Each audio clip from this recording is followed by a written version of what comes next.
Chapter 2383. Jian Fengqi raised his hand to cover his eyes. I promise I won't look. Mu Hongyu didn't believe him and stared at him suspiciously. Jian Fengqi's lips curled up. Don't worry, I'll only look if you let me. Mu Hongyu snorted, turned around, took off her clothes, and applied medicine on her wound. Jian Fengqi really waited at the side. After Mu Hongyu finished treating her wound, she said, It's done. Jian Fengqi put his hand down, and his gaze swept past her shoulders before he said, Now you can tell me, right? Mu Hongyu paused and said, It's not a big deal.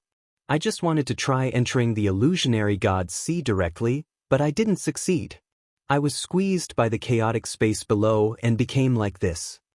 Jian Fengqi frowned slightly. You haven't reached the Mahayana realm yet. It's too risky. Mu Hongyu shrunk her neck. I was just trying, but it's not all for nothing. At least I know where to avoid next time. Jian Fengqi stared at her cautiously. No, with your current strength, you shouldn't be injured like this. Mu Hongyu didn't expect Jian Fengqi to know so much about this matter, so she had to admit honestly, I was in a hurry when I left and didn't take care of it, so this happened. Jian Fengqi raised his eyebrows and asked, Why are you in such a hurry? Mu Hongyu spread her hands. Someone suddenly went over. How can I not be anxious? If I walked any slower, I would have been discovered. Who? I'm not sure.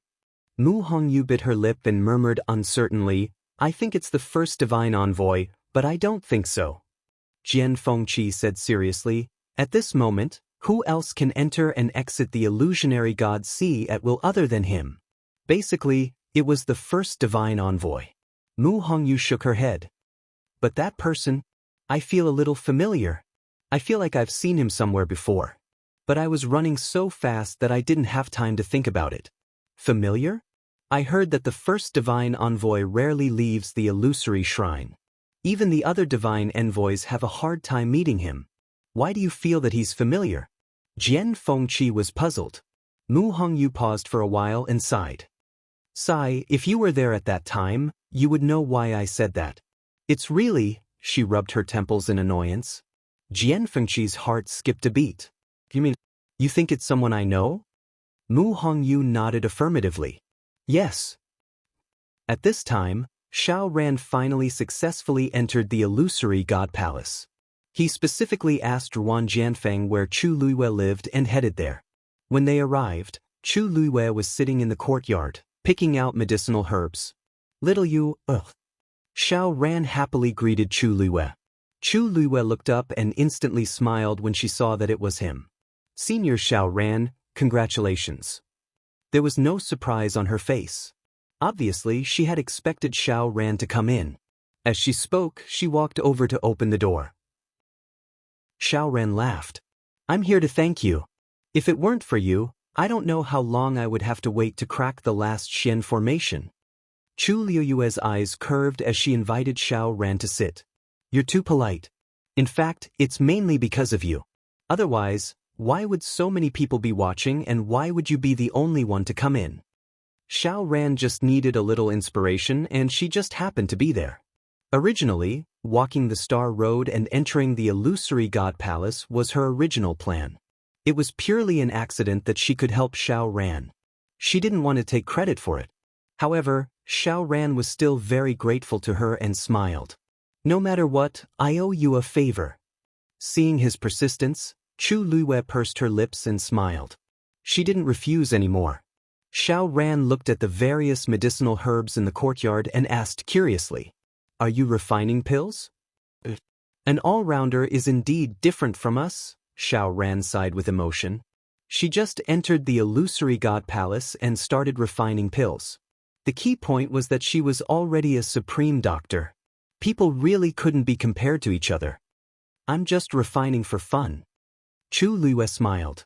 Our 11th and 12th aunt like these things very much, so I wanted to prepare some for them as snacks. Xiaoran. There was too much information in one sentence and he didn't know how to respond. After a long time, he said sincerely, Little you, you're already very powerful but your subordinates aren't weak either. Although they were the same as Chu Luiyue and didn't have a bloodline totem, they had already won against many people in the current situation. It really made people sigh. Maybe after a while, they will also have people coming in. Chu Luiyue smiled but didn't say anything. The 13 U-Guard each had their own abilities. Whether they could enter or not depended on themselves. After she finished processing the last few herbs in her hands, Chu Luiyue asked in a seemingly casual manner. "All right, Senior Xiaoran, there are a few forbidden areas in the illusory God Palace. You must be careful. Don't be like me and almost accidentally barged in." Xiaoran said. "Of course I know. What? You said you almost barged in? What are you talking about?" Halfway through, he suddenly regained his senses and hurriedly asked. Chu Luiyue's eyes flashed and said with a smile. "Don't worry, I'm fine. Before I entered, I was stopped by the second divine emissary. Fortunately, the second divine emissary was magnanimous and didn't punish me." Xiaoran heard this and heaved a sigh of relief. That's good, that's good. The forbidden areas of the illusory God Palace are not to be entered. The second divine emissary probably didn't pursue the matter because you just entered the illusory God Palace. However, the forbidden areas of the illusory God Palace are extremely difficult to approach. Logically speaking, it's not easy to enter. "Where did you go?" Chu Luiyue gently smiled and said. "I also don't know where it is.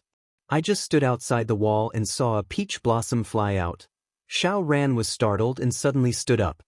He looked at her in disbelief. "Abandoned garden? You actually went there?" It was the first time Chu Luiyue saw such a big reaction from Xiaoran. He couldn't help but pause and slowly asked, "Abandoned garden? Where is that?" Chapter 2384.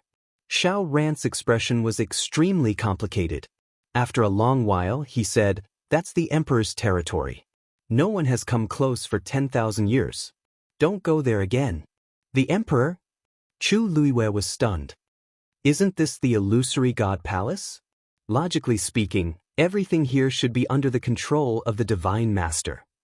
"Yes, but after the great battle 10,000 years ago, the Emperor personally took over the abandoned garden. I heard that even the divine envoys don't dare to enter rashly. Even the first divine envoy is among them. Even the Divine Master has to show some respect to the Emperor. If he wants to occupy a place and not allow anyone to enter, it's naturally not difficult. But this matter itself is a little strange." Chu Luiyue narrowed his eyes. "Didn't you say that the Emperor didn't interfere in the battle back then?" "But..." Xiaoran shook his head. "I'm not very clear about the secret behind this. But for this kind of thing, the less you know, the better. Little you, listen to my advice. Don't go there again, and don't ask about anything related to it. It's not something they can know." Chu Luiyue wanted to say something but stopped. Seeing Xiaoran's determined expression, he nodded. "Thank you for your reminder, Senior Xiaoran." Silence reigned in the hall. Suddenly, the void vibrated, and a figure walked out. It was Rong Xiu. He came to the table and knocked 3 times. Umo, who had been guarding outside the door, heard the sound and heaved a sigh of relief. "Master is finally back." He turned around and pushed the door open. Umo bowed respectfully. "Master, Qi Han has gone to the star path." "I know," Rong Xiu said and flicked his wrist. Swoosh. The Pantheon record flew out and unfolded in front of him instantly. Countless names were listed on it. However, among them, there were a few names that were particularly eye-catching. Rong Xiu's gaze swept past those names and finally landed on a place that had been burned. There seemed to be a name there, but it was covered by the flames and couldn't be seen clearly. However, compared to the last time, this name had clearly moved forward a lot. A layer of faint golden light flickered. Rong Xiu frowned. Umo asked cautiously, "Master, there is only half a year left before the gate of heaven closes. You keep waiting?" "Yes." A month passed in the blink of an eye. Bang! A muffled sound came from the heavenly square cauldron. Flames suddenly rose from within before they were quickly extinguished. The pill that was about to take shape was thus charred black. A faint burnt smell filled the air. Chu Luiyue frowned slightly. Failure. It was still failure. She couldn't even remember how many times this had happened. It was indeed not that easy to become a medical saint. Little you, ugh. Su Li's voice came from outside, with a hint of excitement and agitation. Chu Luiwei put away the heavenly square cauldron and walked out the door. Mr. Su, what's wrong? Su Li hurried over and was about to speak when she suddenly smelled a faint burnt smell from the room. You're still refining pills? Chu Luiwei nodded and smiled helplessly. And I failed again. Su Li comforted her. You just became a medical master not long ago. How can you become a medical saint so quickly? If it's really that easy, I think all the celestial physicians out there might as well give up on their lives. Don't worry, I know this. Chu Luiwei wasn't someone who was eager for quick success. She knew very well how difficult it was to take this step. So even though she kept failing, her mentality was still relatively stable. What's wrong today? Why are you so happy? Su Li was a little surprised. You still don't know? Well, you've been busy refining pills recently. You don't have much time and energy to care about the outside world. Chu Luiwei saw the undisguised joy and excitement in her eyes and brows and smiled. What's wrong? Su Li took a deep breath and calmed down. Chi Han is walking on the star path. Chu Luiwei was stunned. She really didn't know about this. Little you, do you know where he is now? Looking at Su Li's expression, Chu Luiwei guessed. Has he finished walking on the Xian formation of the Xian King division? Su Li shook her head and said word by word. Great Grandmaster. He just cracked the last Xian formation of the Great Xian King division. Chu Luiwei was really shocked. Really? Of course it's true. Now, everyone knows about this except for you. Chi Han was Chu Luiwei's subordinate. Just by using this identity to walk on the star path, it was enough to attract attention. But Chi Han's performance was very outstanding. No, outstanding was no longer enough to describe it. It was simply shocking. His speed is only slightly slower than yours back then. Su Li sighed with emotion. Now many people are betting whether he will continue or not. If he walked any further, he would be a great grandmaster. Just as she finished speaking, a sound came from afar. Resplendent light soared into the sky and quickly bloomed into an extremely complicated Xian formation. Chu Luiwei and Su Li looked over at the same time. A great Grandmaster Xian formation. The courtyard fell into a short period of dead silence. After a while, Su Li finally couldn't help but mutter, he actually succeeded. How long had it been? She looked at Chu Luiwei with unconcealable shock. Little you, your subordinates? Are all so powerful? How could Chu Luiwei not be shocked? Actually, Chi Han had never displayed his talent as a Xian master before. She only found out when she accidentally heard Sun Yi mention that Chi Han seemed to be interested in Xian formations and borrowed some Xian formation diagrams from her. But even so, she didn't take this matter to heart. Who knew that today, he had actually become a great grandmaster? At this moment, the onlookers on both sides of the Star Road were also shocked by Chi Han's actions. Originally, after Xiao Ran entered the illusory God Palace, they all went back. Who knew that not long after, they heard that Chi Han was walking on the Star Road again and that it was extremely smooth. More people came to watch. It was only now that Chi Han had stepped into the great Grandmaster realm that everyone was stunned. Lu Feng stood at the side and looked at the Xian formation above Chi Han's head. The corner of his mouth twitched. Then he looked at Chi Han and gritted his teeth. Chi Han, didn't you say that you were a great Grandmaster Xian? What was with this great Grandmaster Xian formation? Chi Han's face was expressionless as usual. I also just broke through, so I didn't lie to you. Lu Feng was speechless. Listen, is this human language? Many people in the crowd sucked in a cold breath. Then someone whispered, why is this Chi Han the same as his master? Chu Luiwei said the same thing back then. She still remembered that countless people were defeated by her words. She never expected that there would be another Chi Han. Chapter 2385. He thought that Chu Luiwei was enough to make people envious, jealous, and hateful. But now, even her subordinate was so heaven-defying. He really couldn't live like this. Even Lu Feng couldn't help but twitch his mouth. He wanted to slap himself. Who told you to talk too much? Who told you to ask? He broke through to the great grandmaster so easily. What about me? Lu Feng was very sad. Wasn't it fun to be a god together? But Qi Han turned out to be a great grandmaster. How could he bear it? Lu Feng wanted to run away. But after thinking about it, he gritted his teeth and stayed. He was also very curious whether Qi Han could succeed.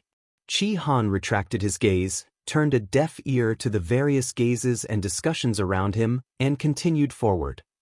On the other side, little Hachi was strolling around the herb mountain.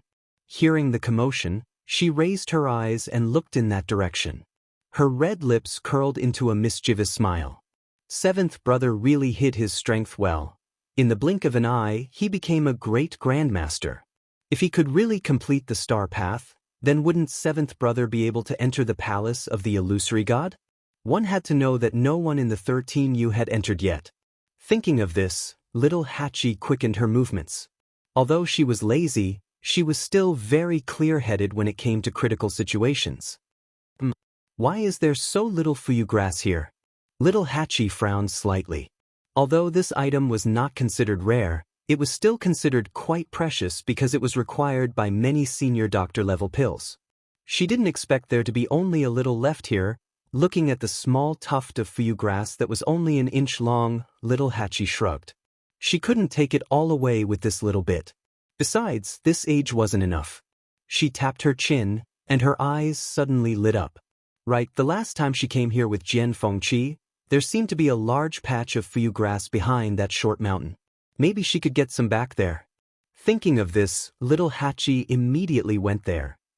Little Hachi was very fast. In less than an hour, she arrived at that place again. Her figure was as light as a butterfly as she traversed through the forest. This time, she had experience. She first stood at a certain spot and looked ahead. There doesn't seem to be anyone here today. For some reason, Shu Jing had been coming to Herb Mountain less often recently. Out of sight, out of mind, little Hachi was quite relaxed during this period of time. After all, no one would be in a good mood if they met someone who always wanted to target them. After confirming that Shu Jing wasn't around, 80 felt much more at ease. He lifted his feet and walked forward. Suddenly, an obstructive force came and stopped her. Little Hachi stopped what she was doing. Then, she saw a light green barrier slowly forming in front of her. It was the one who had appeared before. The power that little Hachi felt just now also came from this. It was just past noon, and the sun was shining brightly. The stream was sparkling, and the wind blew past, causing large patches of lush vegetation to sway. There seemed to be lines on the light green barrier that were faintly discernible. At a glance, it was very magnificent and beautiful. This barrier? Little Hachi was delighted when she saw it. She subconsciously reached out her hand and touched the barrier. Buzz, a faint buzzing sound came from it, but it quickly dissipated in the wind. Little Hachi widened her beautiful eyes slightly. That was because, after the initial obstruction, her hand smoothly passed through the barrier. Her slender and fair hand passed through the light green barrier silently, as if she had reached into a pool of clear water. It was clear, transparent, and cool. She blinked and waved her hand gently. The faintly discernible fragments of light on the barrier swayed along with it. It was a beautiful sight.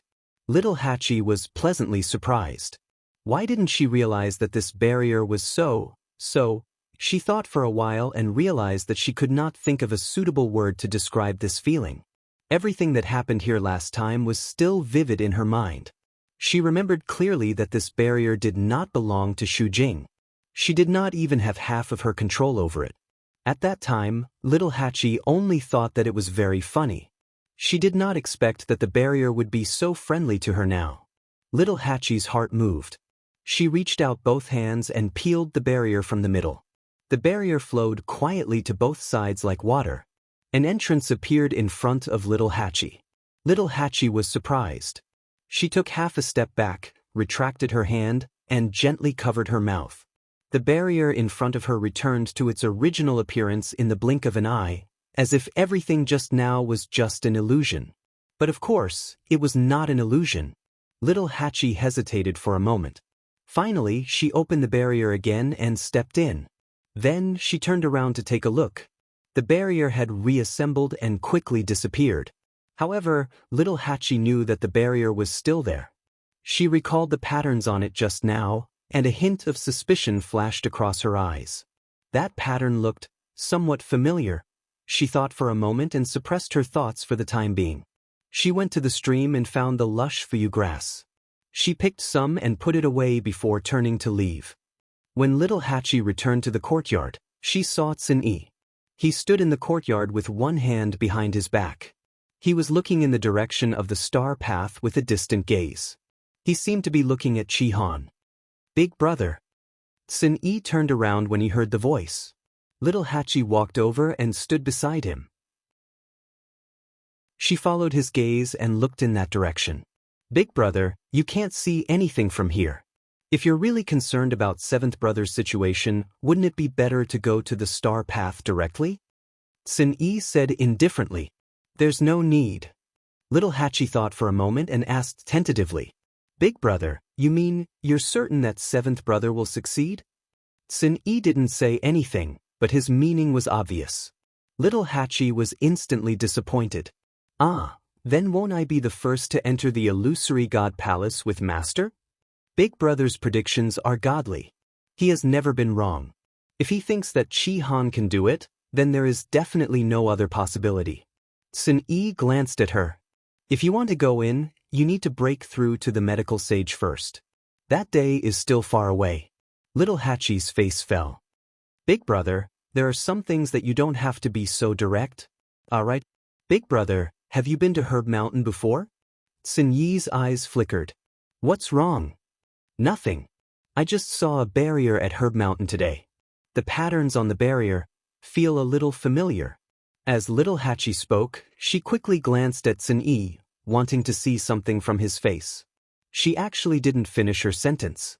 That was because she didn't just feel familiar with the patterns on the spirit formation. To be precise, she had seen the exact same patterns at Big Brother's place before. Chapter 2386.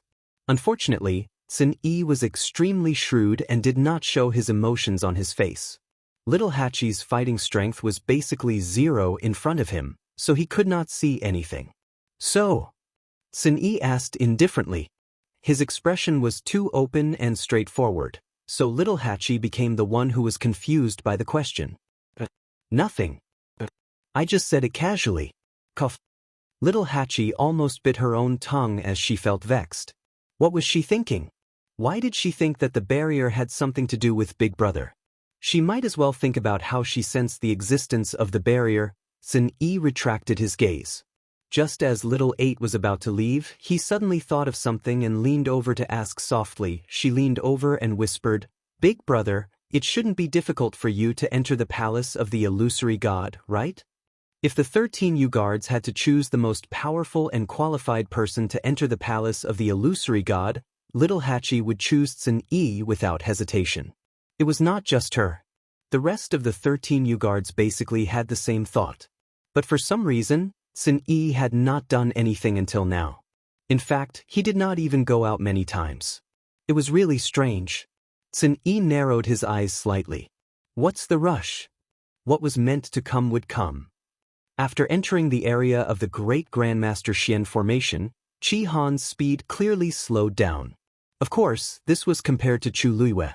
Considering that he had just broken through to the Great Grandmaster realm, this was already very heaven-defying. After all, he did not stop at all and kept walking forward. Those Xian formations that had once stumped countless Xian masters seemed to have become simple and easy in front of him.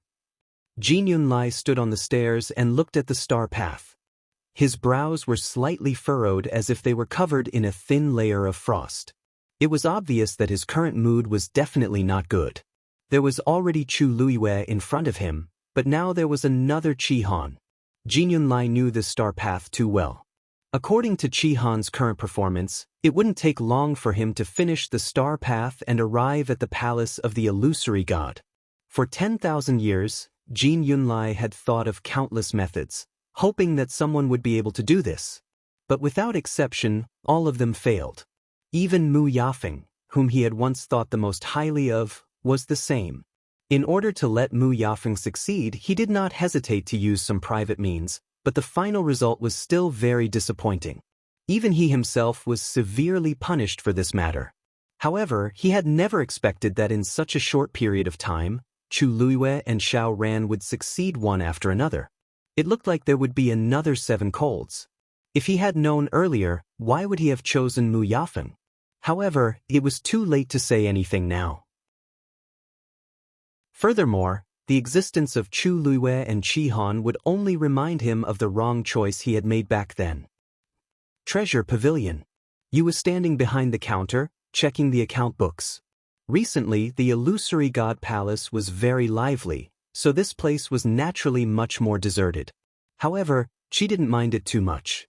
Instead, he enjoyed this rare moment of leisure. At this moment, the sound of footsteps was heard. Ming Shu did not even raise his head. "Sorry, we're closed for the day. Please go back, sir." A voice came from outside the door. "Sir Yu, I'm not here to buy anything." Hearing this voice, Ming Shu's heart skipped a beat, and he immediately looked up. When he saw the person's appearance, his pupils suddenly shrank. "Why are you here?" Chapter 2387. The person who came was a young man who looked to be in his late 20s. His appearance was ordinary and could at most be considered decent. However, his temperament was outstanding. He was dressed in a grayish-blue brocade robe and had broad shoulders and a narrow waist. He had a faint scholarly air about him. When he heard Yu's reply, he laughed. "Lord Yu doesn't seem to welcome me?" Yu chuckled and put away the account book. The corners of his mouth curved into a perfect and polite smile. "How can that be? My Zhenbao Pavilion naturally welcomes the arrival of the 3rd divine envoy." Although he said that, he stood behind the counter and did not take half a step forward. The corners of his eyes and the tips of his eyebrows were cold and distant. There was not the slightest hint of welcome. However, Fan Yunxiao did not mind. To be precise, he did not mind. Zhenbao Pavilion's attitude towards him had always been like this. He had long been used to it. Fan Yunxiao walked in and looked around. "I didn't expect Zhenbao Pavilion to have such a deserted day." Ming Shu disagreed. "The star path is quite lively. 3rd divine envoy, why don't you go there and take a look?" Fan Yunxiao laughed. "That's not necessary. I came here today specifically for Zhenbao Pavilion. I wonder if the 2nd master is upstairs?" Yu frowned. "2nd master is not feeling well and is recuperating. If you have anything to say, 3rd divine envoy, you can tell me. It's the same." "Oh." Fan Yunxiao nodded in understanding. Then, she asked with some doubt, "I remember that 2nd master's health has always been very good. Why did he fall ill when he came back this time? If I remember correctly, it has been half a year. Why hasn't 2nd master improved? If it really doesn't work, I'll ask the 8th divine envoy to come over and take a look. Then there's no need to trouble yourself." Ming Shu chose to refuse without thinking. Shu Jing? If she came, he was afraid that 2nd master would fall ill even if he was not sick. That person was not easy to deal with. They were used to not dealing with her. 2nd master is just tired. He just needs to rest well. There's no big problem. 3rd divine envoy, you don't have to be so worried. Ming Shu's attitude was resolute. Fan Yunxiao's expression faded. Even a fool could see that you did not welcome him. No matter what, he was still the 3rd divine emissary. So, when others saw him, they had to be polite. However, every time he came to the treasure pavilion, he was given the cold shoulder. Since Zhao had such an attitude, Fan Yunxiao could not be bothered to waste her breath. "I'm here to borrow something." Ming Shu smiled. 3rd divine envoy, you have a noble status. What do you want? Why do you still want to borrow things from our treasure pavilion? Fan Yunxiao did not care about his tone and said, "Only the treasure pavilion has this item that I want to borrow." Ming Shu seemed to have thought of something as his eyes narrowed.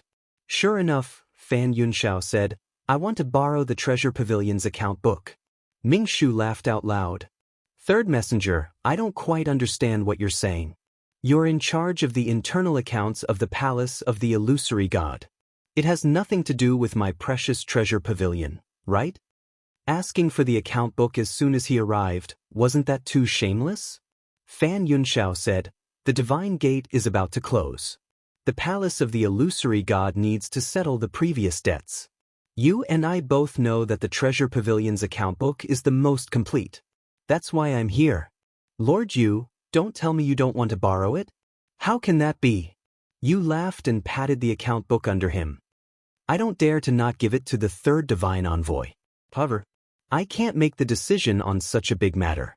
I have to go up and ask the second master for his opinion. Would you please? I'll wait here. Yu glanced at him and turned to go upstairs. Fan Yunxiao had one hand behind her back. Her expression was calm and composed, as if she was certain that the other party would definitely give her the account book. You want the account book? Yen Gu did not even turn his head.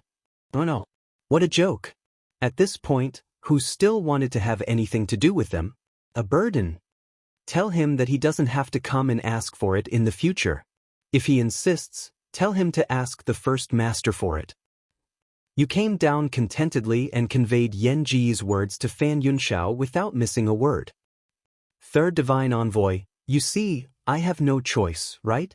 The second master has given an order. How can we dare to disobey? You should go back now. Fan Yunxiao's expression was gloomy. However, the other party had directly mentioned the first master. He did not dare to make a fuss. After the negotiation failed, Fan Yunxiao finally left with a belly full of anger. Ming Shu snorted and went to close the door. At this moment, footsteps came from upstairs. It was Yen Gu who came downstairs for the first time. Yu hurriedly said, Second master, why did you come down? Yen Gu waved his hand. Now that Madame is in the palace of the illusory god and all her attention should be on the star path, it's no big deal for me to come down for a walk. He was really bored to death during this period of time. Ming Shu heaved a sigh of relief. That's true. However, I really didn't expect the third divine envoy to come and ask for the account book. Yen Gu snorted. He just wants to see what kind of trump cards the cultivators in the illusory god palace have. This way, when the heavenly gate closes, the palace of the illusory god will have a rough idea of who can truly ascend to the heavens and become a god. This way, they can prepare early. In short, they just want to control everything in their own hands. Divine artifacts, pills, Xian formation diagrams, every account book in Zhenbao Pavilion could clearly show all of this. Of course, the palace of the illusory god wanted to take a look. Ming Shu nodded in understanding. I see. However, this Fan Yunxiao is also a little interesting. He wants other people's things so easily. Yen Gu did not like this person to begin with. After today's incident, he was even more annoyed. If he comes again in the future, we will not meet him. Yes. Zhuwei answered and said, yes. Then, what if he insists on going upstairs? After all, he was the third divine envoy. If Fan Yunxiao was stubborn, it would not be easy for them to deal with him. Yen Gu raised his eyelids and sneered. Then ask him to leave. I want to see if he really dares to behave atrociously here. Not to mention Fan Yunxiao, even the two above him might not dare to do so. Yu's mouth twitched. Yen Gu came to the counter and sat down. He stretched his back. Bam! Another sound was heard. Needless to say, Qi Han must have deciphered another Grandmaster Xian formation. Listen, this commotion. How lively is the Star Road? Yen Ji's face was filled with envy and emotion. He also wanted to go out and take a look. You looked at his second master and felt a rare sense of sympathy. Second master, why don't you, bam, clang? Before Ming Shu could finish speaking, a figure suddenly fell from the sky. Chapter 2388. Ming Shu's voice stopped abruptly. Yen Gu froze on the spot. Mu Hongyu rubbed her wrists. TSK? Why did I fail again? Suddenly, her eyes widened as she looked at Yen Gu in front of her in confusion. The two of them stared at each other and the surroundings fell into a dead silence. Yen Ji's body went numb and his mind went blank. Mu Hongyu. Why was he here? Mu Hongyu was also stunned. She rubbed her eyes hard. He was still there. Second Master Yen? Why are you here? Mu Hongyu asked in disbelief. Yen Ji's mind started to work furiously. Why was he here? Why was he here? As he was thinking, Mu Hongyu had already gotten up quickly and rushed over. She grabbed his face across the counter. It's true. She was so shocked that she lost her voice. Yen Gu. Yen Gu tried his best to remain calm and removed Mu Hongyu's hand. Miss Mu, you must have mistaken me for someone else. How do you know my surname is Mu? Yen Gu was so frustrated that he wanted to slap himself. The more anxious he was, the more he made a mistake. I've heard of you before. You were also the one who gave the Mahayana realm incantation, right? Yen Gu tried to make himself look more dignified and stood up to leave. Mu Hongyu's eyes flashed and she raised her voice. Second Master Yen, I haven't seen you for a few years. You seem to have become rounder. Yen Gu turned around in anger. Nonsense. Mu Hongyu spread her hands. You admit it? Yen Ji's forehead twitched.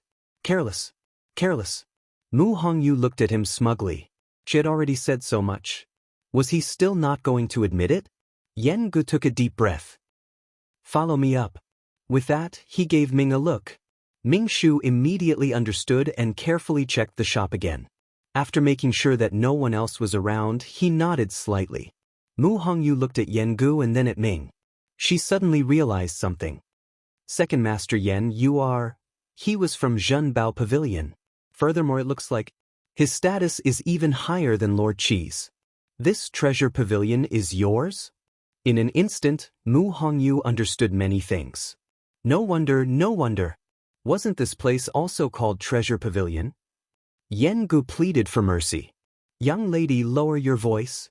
I'm not deaf. Originally, he just wanted to go downstairs to get some fresh air.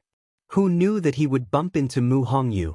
If it had been someone else, he might have been alerted. However, this person had to be Mu Hongyu. She was already in the minor realization realm and was not far from the Mahayana realm, so it was extremely easy for her to come here without anyone noticing. In the end, Yen Gu was caught off guard today. Yen Gu was very regretful. If he had stayed in his room, then everything would have been fine. Previously, in order to prevent being discovered by Chu Luiyue, he had even set up several layers of defense around the room. Ordinary people would not be able to enter. In the end, he managed to guard against Chu Luiyue, but not against Mu Hongyu. Mu Hongyu immediately raised a finger. All right, but you have to tell me everything clearly. Yen Ji's head hurt as he turned and went upstairs. Mu Hongyu hurriedly followed him. Halfway through, she turned back to look at Zhao. These people? Had they already colluded with each other? Ming shuddered and immediately looked down, pretending to be dead. This was all Second Master's idea. It had nothing to do with him. Mu Hongyu snorted softly and looked at Yen Gu with a burning gaze. She had to get to the bottom of this today. From the first floor to the second floor, it only took a few breaths, but Yen Gu felt as if 2 holes were being burned in his back. He forced himself to support himself, walked to the door, and pushed it open. Come in and talk. Behind him, Mu Hongyu's figure had already disappeared. He was shocked when he heard a voice behind him. Second Master Yen, I'm here. Mu Hongyu had already entered the room and found herself a seat. She patted the chair in front of her. Come, sit down and talk. Yen Gu. Why did he feel as if he was about to be trampled on? Yen Gu resigned himself to fate and closed the door. He moved with difficulty and slowly walked to Mu Hongyu. The two of them looked at each other for a moment. Second Master of Zhenbao Pavilion, is you? You were also the one who used all sorts of excuses to refuse to meet Luyu? You were also the one who gave us the mythical flame diagram and the Mahayana technique? Second Master Yen, say something. Yen Gu took a deep breath and nodded stiffly. Mu Hongyu stared at him fixedly. From country Yaochen to the illusory god palace. Obviously, all of this had been arranged long ago. Yen Gu put his palms together. Little miss, it's not impossible for me to tell you, but you have to promise me that you'll keep it a secret. Mu Hongyu raised her eyebrows. Keep it a secret? This isn't something shameful. Why do I have to keep it a secret? Yen Gu was speechless. I'm forced by life, forced by life. Mu Hongyu thought for a while and said, Then tell me first. Then tell me first, what's going on? Did you target Lu Yu long ago? Other than this, she really couldn't think of any other reason. Yen Gu sighed. It's a long story. Zhao stayed downstairs and kept watch. From time to time, he would look up, feeling a little worried. It had been so long. Why hadn't they come down yet? Could it be that the second master couldn't handle it and gave up everything? Then, what about the first master? Chapter 2389. That's basically it. After Yen Gu finished speaking, the room finally quieted down. Mu Hongyu was in a daze. Yen Gu waited for a while. Seeing that she did not move, he waved his hand in front of her eyes. Hongyu, Hongyu. Mu Hongyu came back to her senses and looked at him with a complicated expression. So, you already knew that Lu Yu had the Guqin score, so you went to Yaochen early on? Yen Gu nodded.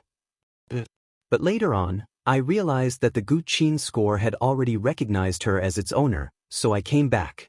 There was nothing wrong with this explanation. It was just that Yen Gu omitted the most important one. He really did not dare to say it. Moreover, he was only following his master's instructions. As for the specific reason, only his master knew.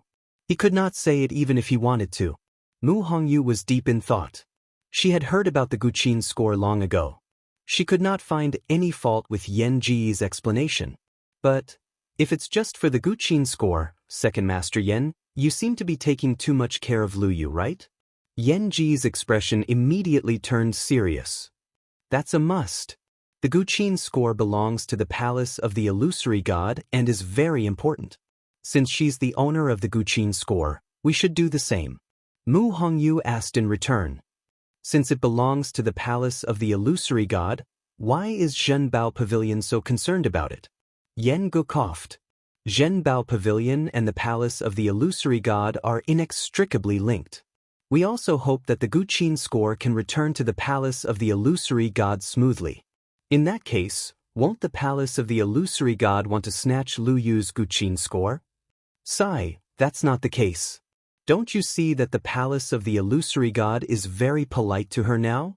As long as she's in the palace of the illusory god, doesn't that mean that the Guqin score is also there?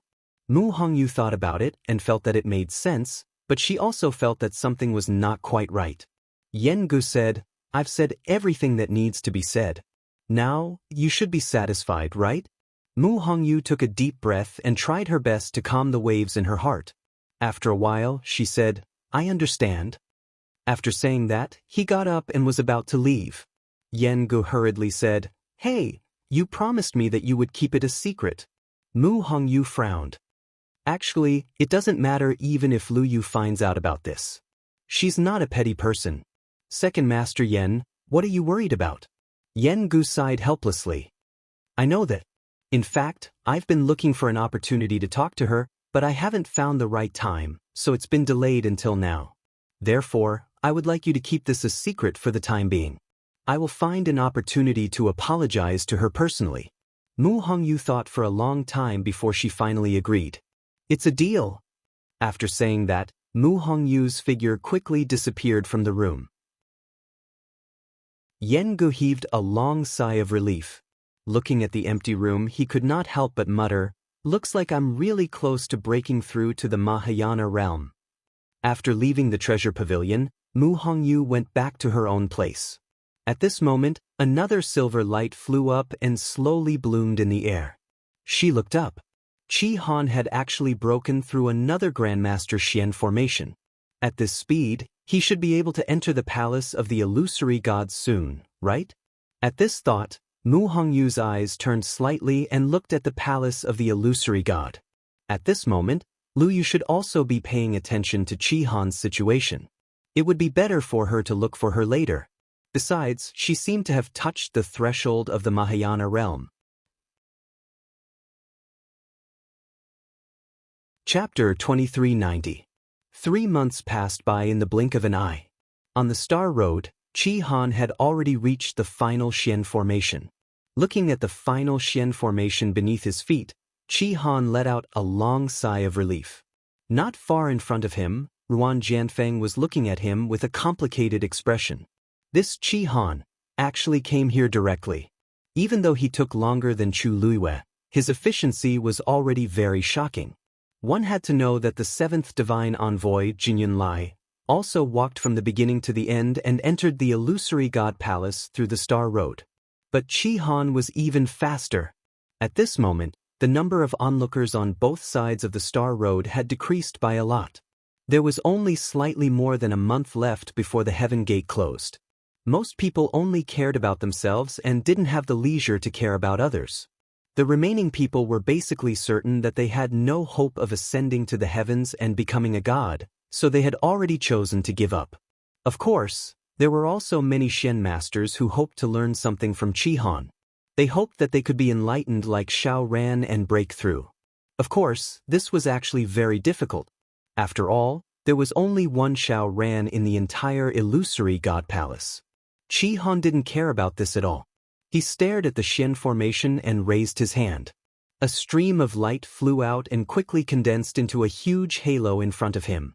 Obviously, he also planned to use Chu Luiwei and Xiao Ran's method to break this last Xian formation. Ruan Jianfeng frowned even more. He wasn't a Xian master, but as a divine envoy he had a certain understanding of the Star Road and Xian formations. Qi Han's performance on the Star Road was simply too shocking. Such talent was definitely above Jinyun Lai's. Also, he was the same as Chu Luiwei. He didn't have a bloodline totem. There was a reason why Chu Luiwei could enter the illusory god palace. Qi Han shouldn't be able to do it, right? Of course he can enter. Chu Luiwei put down the herbs in his hand and smiled. He has already come this far. How can he not come in and take a look? He could complete the Star Road in a few short months. How difficult would it be for him to enter the illusory god palace? Su Li sat opposite her. Looking at her calm expression, she couldn't help but say, "You really can keep your composure. Even I was so excited that I couldn't help but sneak out to take a look a few times, but you didn't go out even once.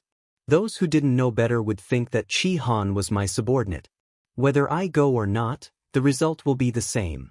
Chu Luiwei said as he put away the medicinal herbs and stood up. Su Li was surprised. "Are you going out?" Chu Luiwei nodded. "I'm going to see Dumpling." Ever since Dumpling left last time, she had not been here. She thought for a moment and knew that it must have been Yu Qian who gave the order. However, Dumpling couldn't come over, but she could. During this period of time, he had been busy researching the prescription and had not had the time to take care of Dumpling. He had to go and take a look. Su Li nodded her head and sighed in disappointment. "It's a little boring to be alone." Chu Luiwei raised his eyebrows. Why hasn't Senior Tang Ku come? In fact, she had wanted to ask this question for a long time. Su Li spent most of her time in the illusory god palace. It was reasonable to say that Tang Ku, who was also a refining saint, should have come. However, he didn't. Su Li rested her chin on one hand. He said that he was practicing refining with Shangguan Jing. "It's good that he didn't come, so he won't delay my business." Chu Luiwei said with a smile, "It seems that Taizu will break through later. I have to thank Senior Tang Ku and you." Su Li waved her hand. "Thank me for what?" Chu Luiwei smiled deeply and didn't say anything. Su Li reacted quickly and blushed slightly. "Little you, don't talk nonsense. I didn't say anything just now." Su Li's face turned even redder. Chu Luiwei didn't tease her. He said a few more words and left. Chu Luiwei came to the door and pushed it open. Ruan Jianfeng heard the sound and looked back. Finally, he couldn't hold back and came to take a look? Or was he worried that Qi Han wouldn't succeed, so he came to guide him? Chu Luiwei's gaze swept past the Xian formation in front of Qi Han. Ruan Jianfeng said coldly, "Shangguan Yu, even if you've succeeded and Qi Han is your subordinate, you can't help him. Otherwise, all his previous results will be invalidated." Chu Luiwei looked at him in surprise. "Fifth messenger, you seem to have misunderstood. Do I have the words help written on my face? Besides, do you think Qi Han needs help?" Ruan Jianfeng choked. There was really no way to explain this. After all, Chi Han's previous performance was enough to explain everything. Then why did you come out now? Why did you have to come out now of all times? Chu Luiyue smiled warmly. I'm here to cheer for Chi Han. As she spoke, she took a step forward and said to Chi Han, go for it. Then she really turned around and was about to leave. Ruan Jianfeng, everyone, did you really only say these 2 words when you said you wanted to cheer for him? Chi Han nodded. Thank you, Master. Ruan Jianfeng was also stunned. He subconsciously asked, you're leaving just like that? Chu Luiyue stopped in her tracks. What else can I do? Oh, right. She seemed to have suddenly thought of something and turned around to shout, I'll come back later. I'll be back later. If you go in early, go look for Su Li first and wait for me. Yes. Chu Luiyue nodded in satisfaction and smiled at Ruan Jianfeng. 5th messenger, do you have any other questions? If not, I'll leave now. Ruan Jianfeng's face was cold as he waved his sleeves fiercely. Chu Luiyue's eyes curved as she left with light footsteps. Chapter 2391. Chu Luiyue walked straight and arrived at Feng Ming Mountain. As soon as she stepped through the barrier, she was shocked. Because not far away on Feng Ming Mountain, there were actually several balls of flames burning. Those scarlet gold flames seemed to have surged out from the rocks of the mountain. They were incomparably hot and jumping about in joy. Even the nearby space gradually became distorted under the roasting of the flames. On the top of the mountain, Dumpling was sitting cross-legged with her eyes closed. The vast and astonishing energy of heaven and earth was crazily surging into her body. Even the current Chu Luiyue could faintly feel a trace of danger from the pressure on Dumpling's body. No wonder Dumpling had not made any movements recently. It turned out that she was concentrating on her cultivation. The purest bloodline was indeed extraordinary. In just a few short months, Dumpling's strength had already increased at a terrifying rate. In front of Dumpling, the 2 Tian baby had already grown 6 leaves. At this moment, the green leaves were moving with the wind. As they continued to devour the surrounding energy, they urged a portion of the energy to rush into Dumpling's body at an even faster speed. Chu Luiyue watched intently. Dumpling and this 2 Tian baby, in a sense, could be considered to have achieved each other. Seeing that Dumpling was at the critical moment of her cultivation, Chu Luiyue did not step forward. She only stood where she was and waited quietly. Not long after, Dumpling swallowed the last bit of energy. The totem between her brows flashed quickly. Then she slowly opened her eyes. Huh, Ayu. Seeing that familiar figure, Dumpling was overjoyed. She quickly got up and ran over. Only then did Chu Luiyue step forward and carry Dumpling up. It was soft and sweet, snow-white and cute. Dumpling's 2 small arms tightly wrapped around her neck. Ayu, I missed you so much. Why did you come so late? Chu Luiyue kissed her on the cheek. Aren't I here now? Dumpling was obedient. Dumpling huffed angrily. Originally, I wanted to look for Ayu, but that oracle didn't let me go. Chu Luiyue had already guessed that this was Yu Qian's intention. It doesn't matter. Let's ignore him. Let me see if Dumpling has become much more powerful after not seeing her for a while. When Dumpling heard the praise, she immediately threw all the unhappy things to the back of her mind and revealed a smile that was waiting for the praise. Of course, I'm about to open my 8th meridian. Chu Luiyue was secretly amazed. Feng Ming Mountain was indeed powerful. Dumpling had only been here for a short period of time, and she was already about to open her 8th meridian. Of course, this also had something to do with Dumpling's bloodline talent.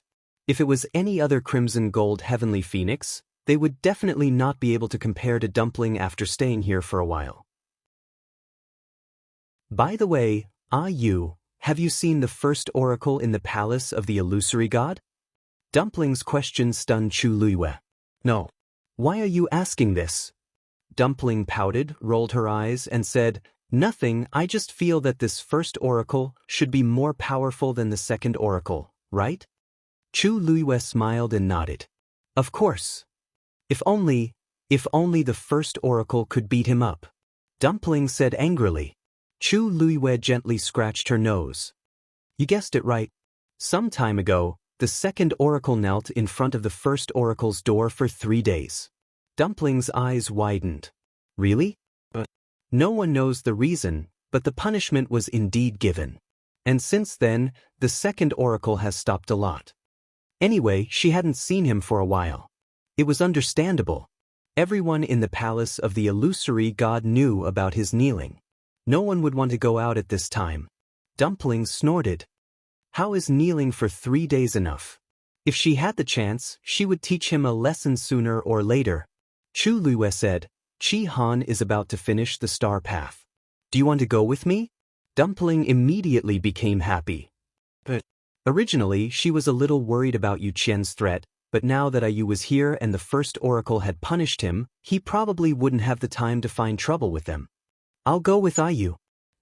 At this moment, the Xian formation in front of Chi Han was more than half completed, and only a few were left. He stared at the Xian formation with full concentration, and his eyes reflected the bright light. Everyone held their breaths and waited. Even Lu Feng became nervous and clenched his fists tightly. Envy was envy. Complaints were complaints. In his heart, he still hoped that Chi Han could succeed. Finally, Chi Han's hand trembled slightly, but he firmly pointed at the center. Buzz. In an instant, the last Xian formation was successfully activated by him. On the star path, light shone again. Everyone looked at this scene in shock and speechlessness. In just a few months, this was the third time the same scene had happened. Even though they had already expected this ending when they saw it for themselves, they couldn't help but be filled with emotions and shock. Why were all of them so heaven-defying? Chi Han turned around to take a look. The star path was long, and countless stars gathered and spread toward the heavenly gate. A rare faint smile finally appeared on his face. Then, he turned to look at Ruan Jianfeng. Ruan Jianfeng took a step back and said expressionlessly, "Open the door and you can enter." Although his voice was cold, his eyes were fixed on Chi Han. Obviously, he was very concerned about this. Chi Han nodded and walked forward. He placed his hand on the door. It was cold to the touch and extremely heavy. He exerted force, and the tongue at his waist suddenly fluttered in the wind. The door didn't move at all.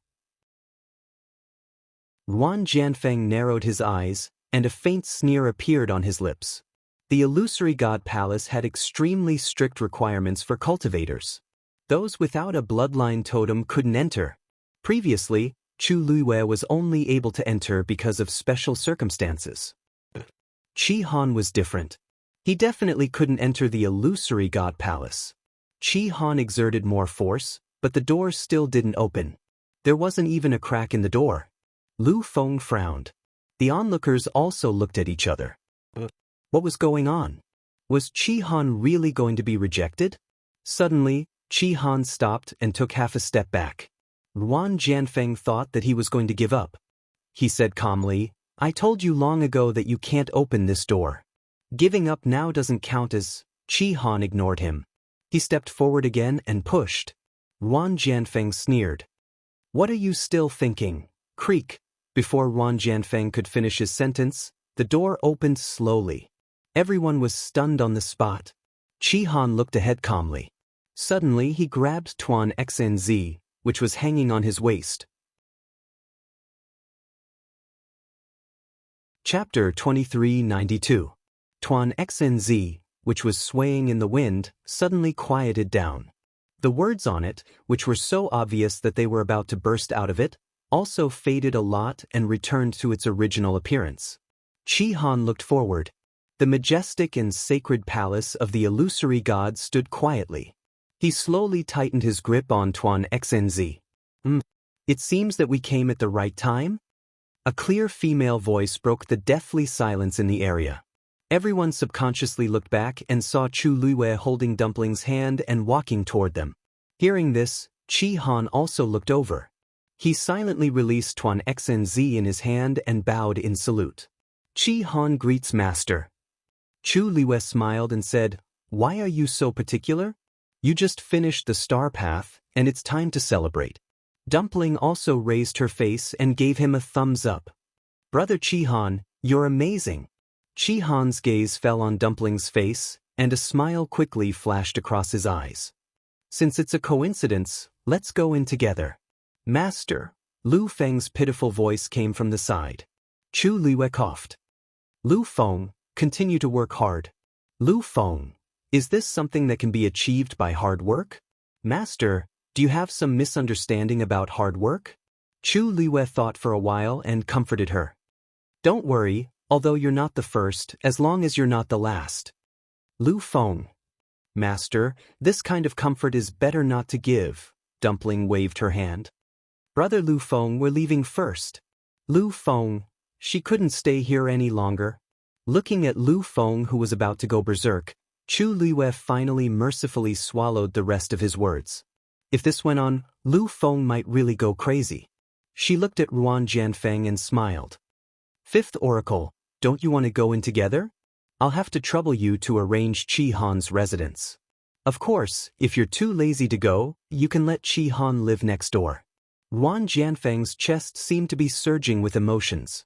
Until now, he still couldn't figure out how Chi Han had opened the door. But now was obviously not the time to pursue these matters. He didn't reply to Chu Liwei and walked inside with a sullen face. At this moment, a familiar voice came from behind. Wait. Chu Liwei turned his head and said in surprise, Hongyu? Why are you here?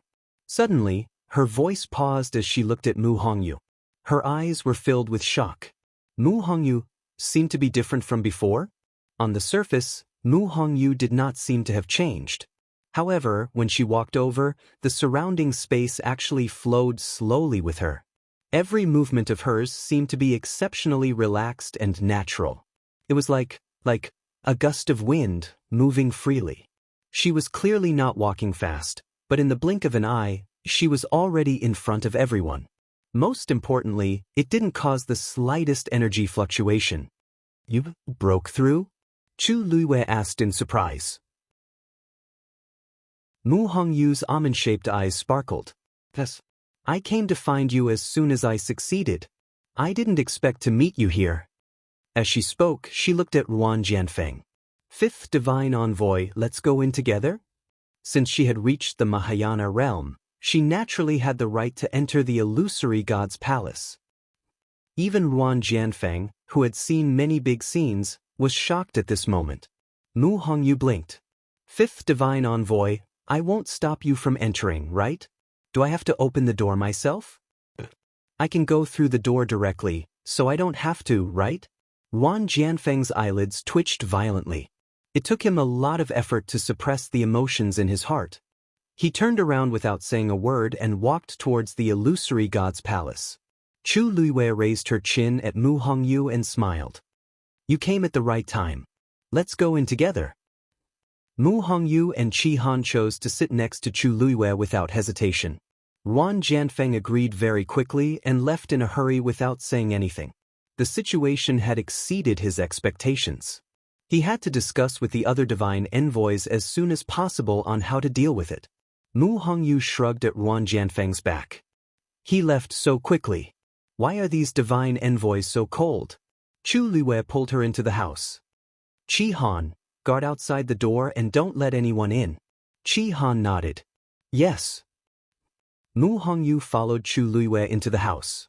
Chu Liwei still carefully set up a barrier just in case. Then she looked at Mu Hongyu. Hongyu, are you 100% confident? Mu Hongyu nodded slightly. As long as there are no accidents, we will definitely be able to bring Master back this time. Chu Liwei exhaled, and her heart beat quickly. Now is the best time. Everyone had seen them enter the illusory god palace. No one would have thought that at this time, they would quietly sneak into the illusory god sea. Mu Hongyu's expression was firm. Let's go together. Chu Liwei looked at Dumpling. Dumpling, wait here first. The contract between her and Dumpling could not be known to others. Then, Dumpling could only stay here temporarily. Dumpling nodded seriously. Dumpling will definitely wait here obediently. You must be careful. Chu Liwei touched her little face. Hongyu, let's go. Mu Hongyu held her breath and raised her hands. Then, the space in front of her started to ripple like water. She grabbed Chu Liyue's hand and stepped in. The two figures disappeared in an instant. Chapter 2393. On the illusory God Sea, a silver bridge stood quietly, extending from the divine gate to the bottom of the sea. The surface of the water was sparkling. However, the sea further away was still dark, treacherous, and mysterious. A cold wind blew across the surface of the sea, bringing with it a bone-chilling chill. It was dark all around. Tyrannical and terrifying spatial turbulence was constantly surging around. Fortunately, Mu Hongyu had already set up a barrier in advance to protect the two of them. Chu Liyue could clearly hear the sound of those forces hitting the barrier, and couldn't help but exclaim secretly. The Mahayana realm was indeed powerful. The current Mu Hongyu could not only directly tear through space, but she could also control the power of the surrounding space. Even a venerable god powerhouse couldn't do this.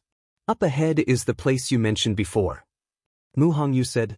She had come to the illusory god sea several times before, and had a rough understanding of the situation here.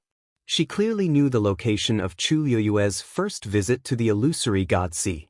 Out of convenience, she still brought Chu Liyue here. In this way, they might be able to find Diwu Xianxia faster. Chu Liyue nodded. If Senior Diwu is still trapped in that place, everything will be easy. The last time she came, it was because Diwu Xianxia was trapped in the surroundings, and there was an extremely tight defense. She didn't dare to act rashly alone. But this time, she teamed up with Mu Hongyu, and the odds of success were much higher. After a while, Chu Liyue suddenly felt a light in front of her. "We're here," Mu Hongyu whispered. As she spoke, she exerted force and pulled Chu Liyue out of the interspace.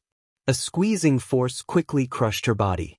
But fortunately, this was not a problem for Chu Liyue now. The sight in front of her gradually became clear. She looked around. "It's here, right?" Mu Hongyu asked. Chu Liyue nodded, and then pointed below her. Over there, a hazy ball of light flickered. Even though there was still a considerable distance between them, they could still clearly feel the astonishing pressure from it. Mu Hongyu made up her mind. Master is right there. Now, all they had to do was set off from here, pass through the chaotic space below, and directly arrive at Diwu Xianxia's location. Then, they would be able to leave successfully, Mu Hongyu said and waved her hand.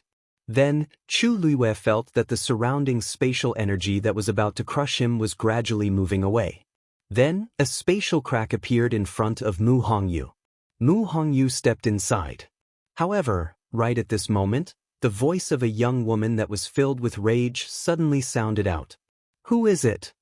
Mu Hongyu and Chu Liyue were both shocked. There was actually someone here. The two of them looked at each other and immediately came to a consensus. They had to act as soon as possible. But it was too late. A vigorous and unparalleled force suddenly swept over from the deep sea. Chu Liyue pulled Mu Hongyu behind her and narrowly avoided it. However, the spatial crack in front of the two of them collapsed along with it. Bang! Seeing this, the two of them felt their hearts sink. Their whereabouts had been discovered. It was almost impossible to rescue Diwu Xianxia now. Chu Liyue made a prompt decision. "Let's go." Mu Hongyu quickly nodded. At the same time, she waved her hand and forcefully tore open the space again. The only thing they could do now was to escape from this place as soon as possible. However, just as she tore open the space, the long whip swung over again. The road ahead was cut off again. Then, a young woman with a delicate figure quickly came from the deep sea. "Who is it? How dare you trespass into the illusory god sea?" As soon as she finished speaking, she had already blocked in front of Chu Liyue and Mu Hongyu. It was a woman who looked no more than 15 or 16 years old. She had delicate features and a pair of green eyes. The 12th Oracle. Chu Liyue was shocked. She had heard of this name long ago, but had never seen her before. Unexpectedly, she was guarding the illusionary god sea. Bailing looked at the two of them with undisguised anger on her face. When her eyes fell on Mu Hongyu, she smiled coldly. "It was you the previous few times, right? Humph, I've been waiting for you for a long time." Chu Liuyue's heart sank. The 12th oracle was hiding her strength and had obviously been waiting here for a long time. It would be difficult to leave this place smoothly. You two are really bold.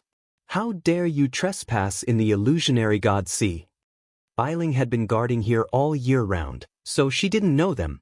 She held the long whip in one hand and gently tapped the other palm. She glanced down at the ball of light below. The person imprisoned there is the biggest traitor of the illusionary god palace. The divine lord wants to punish him. How dare you come to save him? You must be tired of living. Chu Luiyue narrowed her eyes. Traitor? Diwu Zhangzi? Those who trespass without permission will be sentenced to death. Bailing swung the long whip in her hand.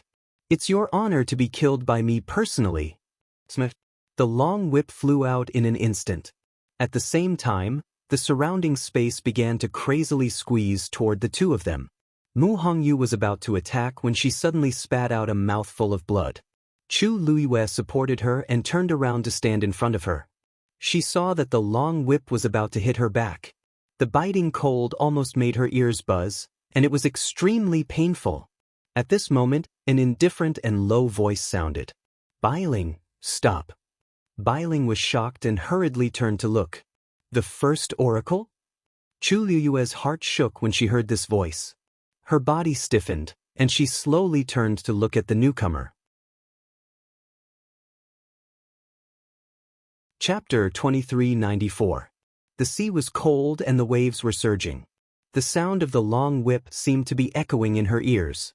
Chu Liuyue stared blankly at the person not far in front of her.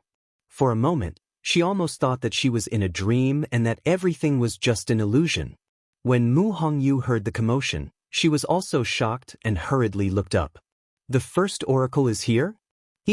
When that person's face came into view, Mu Hongyu's voice also stopped abruptly.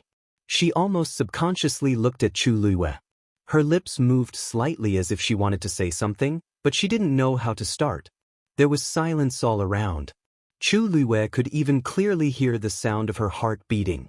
Her fingertips curled slightly, and a chill came out of nowhere and wrapped around her. This person was so familiar, yet so unfamiliar. His features were handsome and his figure was tall and straight. Wearing a well-cut grayish-blue robe, he had a bit of a cold and noble aura that people could only look up to and not climb. He was indeed very different from how he looked in her memory. But his eyes were so familiar, as if they were carved into her heart like a knife. She fixed her gaze on the person in front of her, and the corners of her lips gradually raised into a faint smile. But there was no smile in those starry eyes. Instead, it seemed to be covered with a faint layer of mist, making it difficult to see clearly. She said softly, Mu Qinghe. Is it fun to lie to me? The palace of the illusory god. Dumpling was alone in the room. She touched the teacup, touched the table, and even opened the jade bottles on the bookshelf to smell them. When there was nothing else to play with, she finally lay straight on the bed. Her whole body stretched out like the Chinese character. Looking at the curtain above, she mumbled, So boring, knock knock. Someone knocked on the door suddenly from outside. Dumpling suddenly jumped up. Yu is back? But just as she ran to the door, she suddenly stopped. That's not right. If Yu and the others came back, they should have come straight to this room. Why did they have to knock on the door? Dumpling pursed her lips and walked back. It should be someone else, right? But Yu said not to open the door for anyone. Qi Han was outside. He would definitely stop them. Sure enough, the knocking sound disappeared. Dumpling lazily walked back and climbed onto the bed. Suddenly, there was another knock on the door. Most importantly, he was knocking on the door. Dumpling frowned in confusion. Who? Qi Han's voice sounded. Dumpling, someone's looking for you. Dumpling was dumbfounded. Looking for me? At this time, who would come looking for her? She thought for a while but couldn't come up with an answer. But Qi Han seemed to have let them in? That shouldn't be a problem, right? Thinking of this, Dumpling shouted, He's here. With that, she ran to open the door. Creak. The door opened a crack. Dumpling poked her head out and looked around vigilantly. Brother Qi Han, who's looking for me? Chi Han looked down at her little head and reminded, "Look up." "Huh." Dumpling looked up instinctively. Chi Han was standing in front of the door, looking at her helplessly. Whoosh. Before she could finish, a green shadow pounced on her. Before Dumpling could see anything clearly, she felt two claws grabbing her hair tightly. She was instantly annoyed. "Ah, don't grab my hair." With that, she raised her hand to fight back. But at this time, only her head was exposed. Her body was inside the door, and she couldn't do anything for a while. She could only let the other party grab her hair. I'm going to be angry." Dumpling's voice suddenly rose an octave. Chi Han sighed helplessly and grabbed a certain person who was doing evil. "If you have something to say, wait for Dumpling to come out." With that, he helped Dumpling open the door. Dumpling was released and immediately heaved a sigh of relief. However, the pain from her scalp still made her very angry. She looked up angrily. "I think you're looking for Red Demon?" The anger in her heart instantly dissipated, leaving only deep shock and disbelief. The green sparrow in front of her had green feathers and red eyes. Wasn't it Red Demon? But wasn't Red Demon already dead? Red Demon. You're not dead? Tuanzi suddenly realized something and screamed out loud. Then, she suddenly recalled everything that had happened before and gasped in shock. "It's you! It's you who was at Phoenix Cry Mountain, right?" Red Demon didn't answer. It just struggled to flap its wings. Only then did Chi Han let go. Red Demon flew over, bit the corner of Dumpling's skirt, and began to pull her out. Dumpling hurriedly said, "Wait. I haven't made myself clear." Red Demon suddenly turned around and glanced at her. Just this glance made Dumpling's heart skip a beat. After being stunned for a moment, Dumpling immediately followed. "I'll go with you." They had been together for too long. Even if Red Demon didn't say anything, Dumpling knew that something had happened just by looking at its eyes. Chi Han frowned slightly, but he didn't stop her. Dumpling ran 2 steps before she remembered something and looked back. "Brother Chi Han, Chi Han nodded. "Be careful." Dumpling calmed down and nodded hard. She immediately turned around and followed Red Demon. The two silhouettes left quickly, gradually disappearing from sight. Chi Han didn't look away until they were out of sight. He turned to look at the main hall of the palace of the illusory god.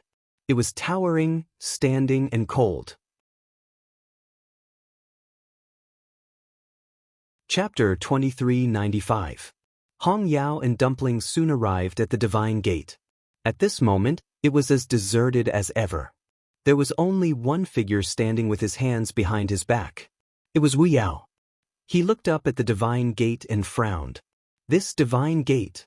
He had been looking at it for many days, and he didn't like it no matter how he looked at it. And his hands were itching. Even he was convinced of his own abilities. Isn't it just a broken door? What's there to care about? But every time he made up his mind to leave, he would always waver and continue to stay here. Wu Yao had been here for several months since he came to the Illusion God Palace. He hesitated for a long time before finally reaching out his hand tentatively. However, before he touched the Divine Gate, he suddenly heard a sound behind him. Wu Yao immediately stopped and looked back vigilantly. When he saw who it was, he immediately heaved a sigh of relief. "Dumpling, why are you here?"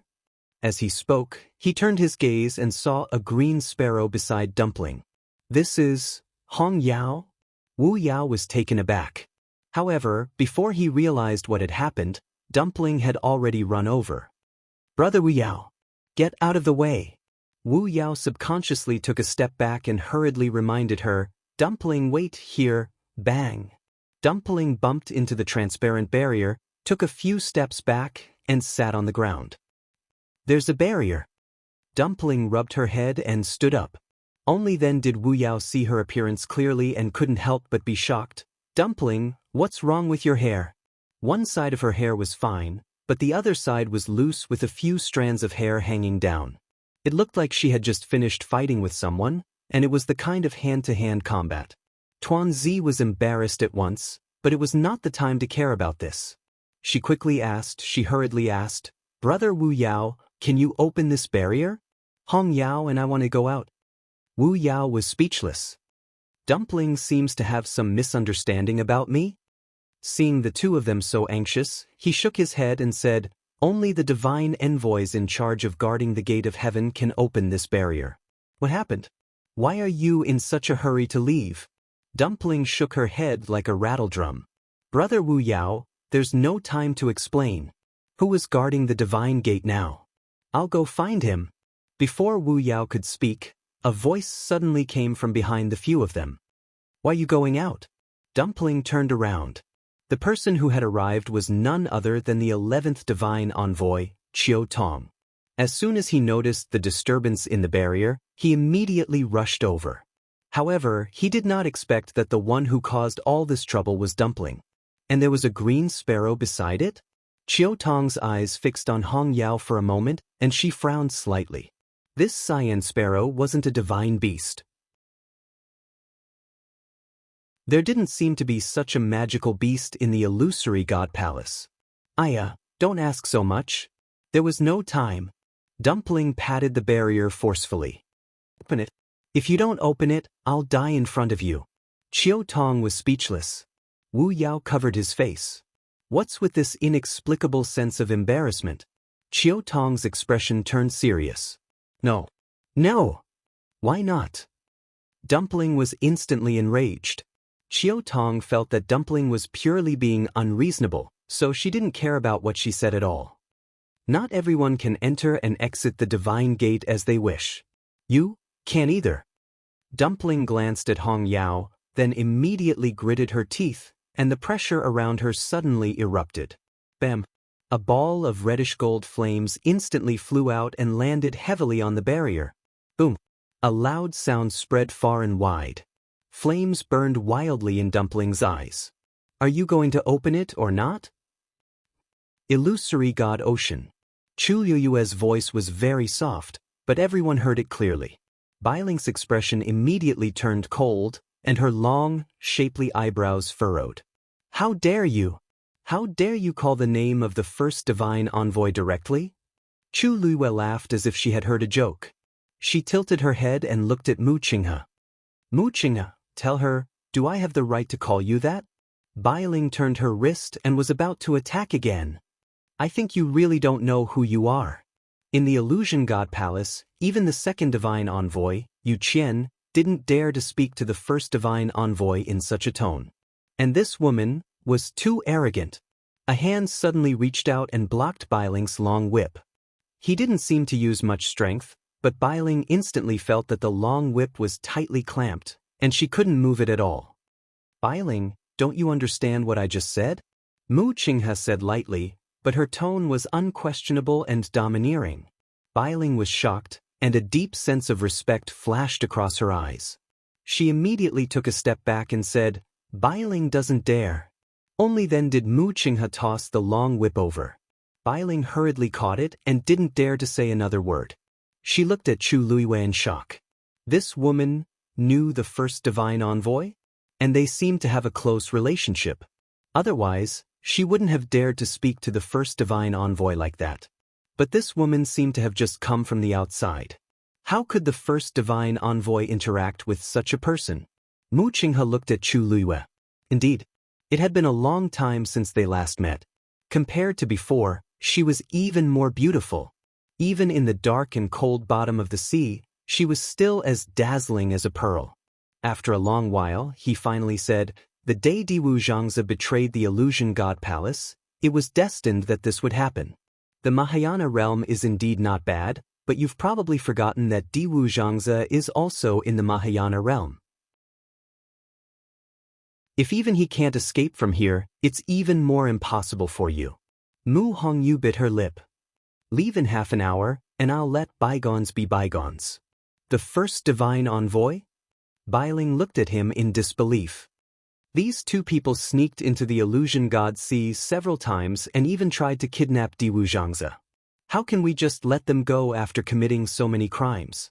Yes, how can we just let them go? Chu Liyue said and took a step forward. Mu Hongyu wanted to hold her hand, but she paused halfway through. She didn't know what to do now. No wonder she felt a little familiar before. It turned out that, but why was the first divine envoy Mu Qinghe? Let bygones be bygones, Chu Liwei said slowly, mulling over these words with a faint smile. Mu Qinghe, are you qualified to say this to me? Her gaze fell on Mu Qinghe's face and scanned it bit by bit. This person was once the person she trusted the most. But now, he stood in front of her with such an identity and told her that he was willing to let bygones be bygones? Suddenly, her gaze froze. There seemed to be a burn mark on the side of Mu Qinghe's ear. Was it left behind by the fire? Then she looked into his eyes, as if she wanted to find an answer from those eyes that were as calm and indifferent as a dark pool. You haven't answered my question. Mu Qinghe, I gave you this name. Why can't I call you that? Digression, I wanted to write more, but something happened when I went out in the afternoon, so I didn't have time. This should be the last time the miracle doctor is going to update. Thank you to Lizi's scepter, cloak, and yacht. Thank you to Hoof 36 Lulu. Thank you to a certain cloak whose name is a string of messy WeChat characters but is at the top of the fan list. Thank you to all the friends who sent me Flower Diamond Bomb. Thank you to all the big cuties who gave the Miracle Doctor monthly tickets and recommendation tickets. Thank you to all of you. Chapter 2396. The streets of the city were bustling with noise. His clothes were ragged and he was being bullied. She held out her hand to him. She said, "Come with me." It was a snowy night with a light breeze. In the quiet palace, he was at a loss for what to do and felt uneasy. She handed the pen over. She said, "Let me teach you." She thought that since she was the one who brought him back, he would belong to her from now on. Of course, she would have to give him a name and keep him safe.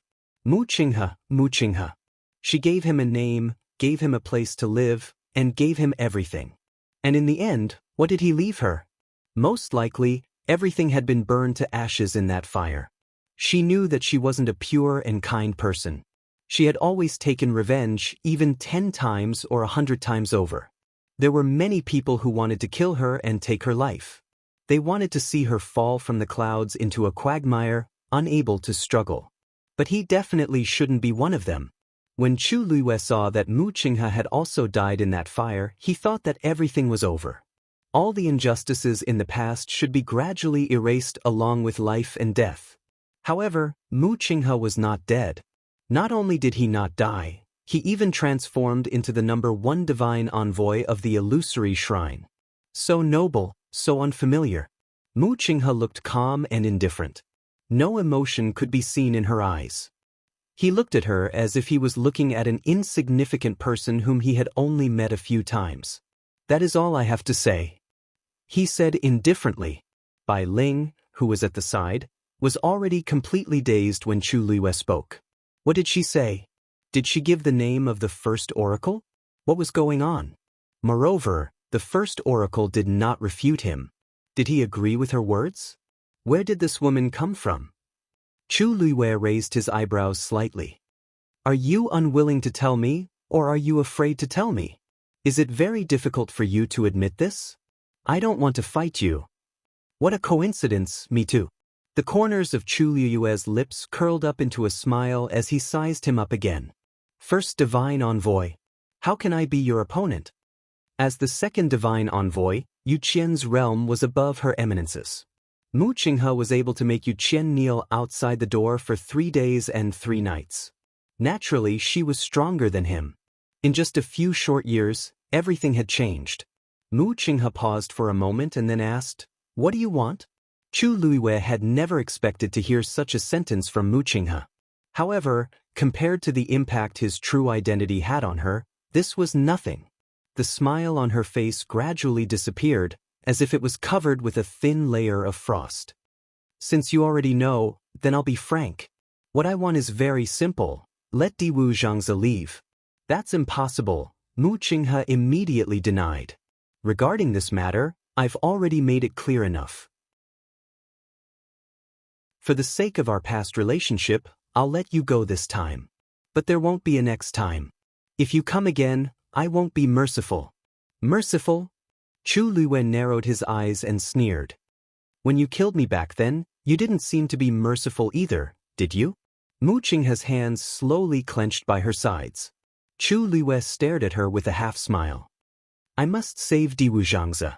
If I don't succeed this time, there will be a next time, and a time after that. Since the illusory god ocean is under your control, then, I think, why don't we act today and get rid of all future troubles? She raised her head slightly, revealing her slender and fair neck. Mu Qinghe, if you have the ability, kill me again. Mu Qinghe's eyes seemed to surge with emotions, but they quickly disappeared. He stared at her and said slowly, Do you think I don't dare? As soon as he finished speaking, he flicked his wrist and a sharp sword appeared in his palm. Swoosh! The cold blade was pressed against her neck. Mu Qinghe! Mu Hongyu immediately exclaimed. Are you crazy? Although she didn't know much about Mu Qinghe, she knew a little. In the Tianling dynasty, who didn't know that Mu Qinghe was groomed and promoted by the princess? She was shocked for a long time when she heard that Mu Qinghe had betrayed Chu Luiyue. Because she couldn't understand how Chu Luiyue could do such a thing when he treated such a person with sincerity. Even now, he had become the first oracle, but he still wanted to attack Chu Luiyue. Mu Qinghe ignored Mu Hongyu. Chu Luiyue suddenly laughed, but there was no surprise in his eyes. Hongyu, why are you so shocked? It's not the first time he's done this. Maybe it'll be easier this time. Mu Qinghe's expression was piercingly cold. A majestic aura descended, and he flipped his wrist and was about to slash down. At that instant, an extremely nervous voice could be heard. Stop. Immediately after, a reddish-gold flame flew over from afar and landed heavily on the sword. At the same time, a green shadow crashed into Mu Qinghe's wrist. His hand was slightly deflected, and the long sword narrowly brushed past Chu Luiyue's shoulder. There was a slight pain. Chu Luiyue glanced sideways. There was a shallow cut on his shoulder, and dark red blood gradually seeped out, staining the ground. A small person stood in front of him. It was Dumpling. Don't bully Ayu. Chu Luiyue frowned slightly. Dumpling, why are you here? Didn't I ask her to wait in the palace of the illusory god? Dumpling quickly turned around and saw the wound on his shoulder. She was so angry that her face turned red. If she came a moment later, Chu Luiyue hugged her and patted her back gently. Dumpling, don't worry. I'm fine. Tuanzi pursed her lips, and her big black grape-like eyes were red and full of tears. Chu Luiyue touched her messy hair. How did you end up like this? Suddenly, she paused and looked up as if she sensed something. A palm-sized green sparrow was looking at her from not far away. Green flames covered its long feathers, and its eyes were as beautiful as the most precious rubies. It was exactly the same as in her memory. Peng Yao? Chu Luiyue was stunned, and his lips moved slightly. Just now, it was the red sparrow that knocked away Mu Qinghe's hand? Hong Yao looked at her without blinking, and big drops of tears fell silently. Chu Luiyue's heart suddenly seemed to be twisted by something, and it was sour and painful. She pursed her lips and said softly, Hong Yao, come here. Red Demon took a step forward subconsciously, but it only took one step before it came to its senses and stopped. Mu Qinghe was right behind it. Now that the two of them were confronting each other, it could only stay here. As more and more tears fell, Hong Yao waved its wings fiercely, buried its head under its wings, and wiped it. It couldn't bear to look at her, but it would cry again, as if it couldn't stop. It was so embarrassing. But it missed her so much.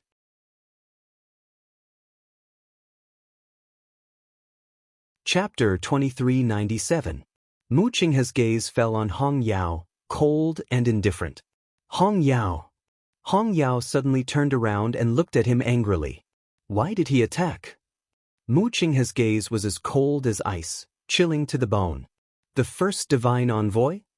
Qiu Tong, who had followed behind Dumpling and Hong Yao, looked at the scene in front of him in shock. What was going on? The first divine envoy was actually here.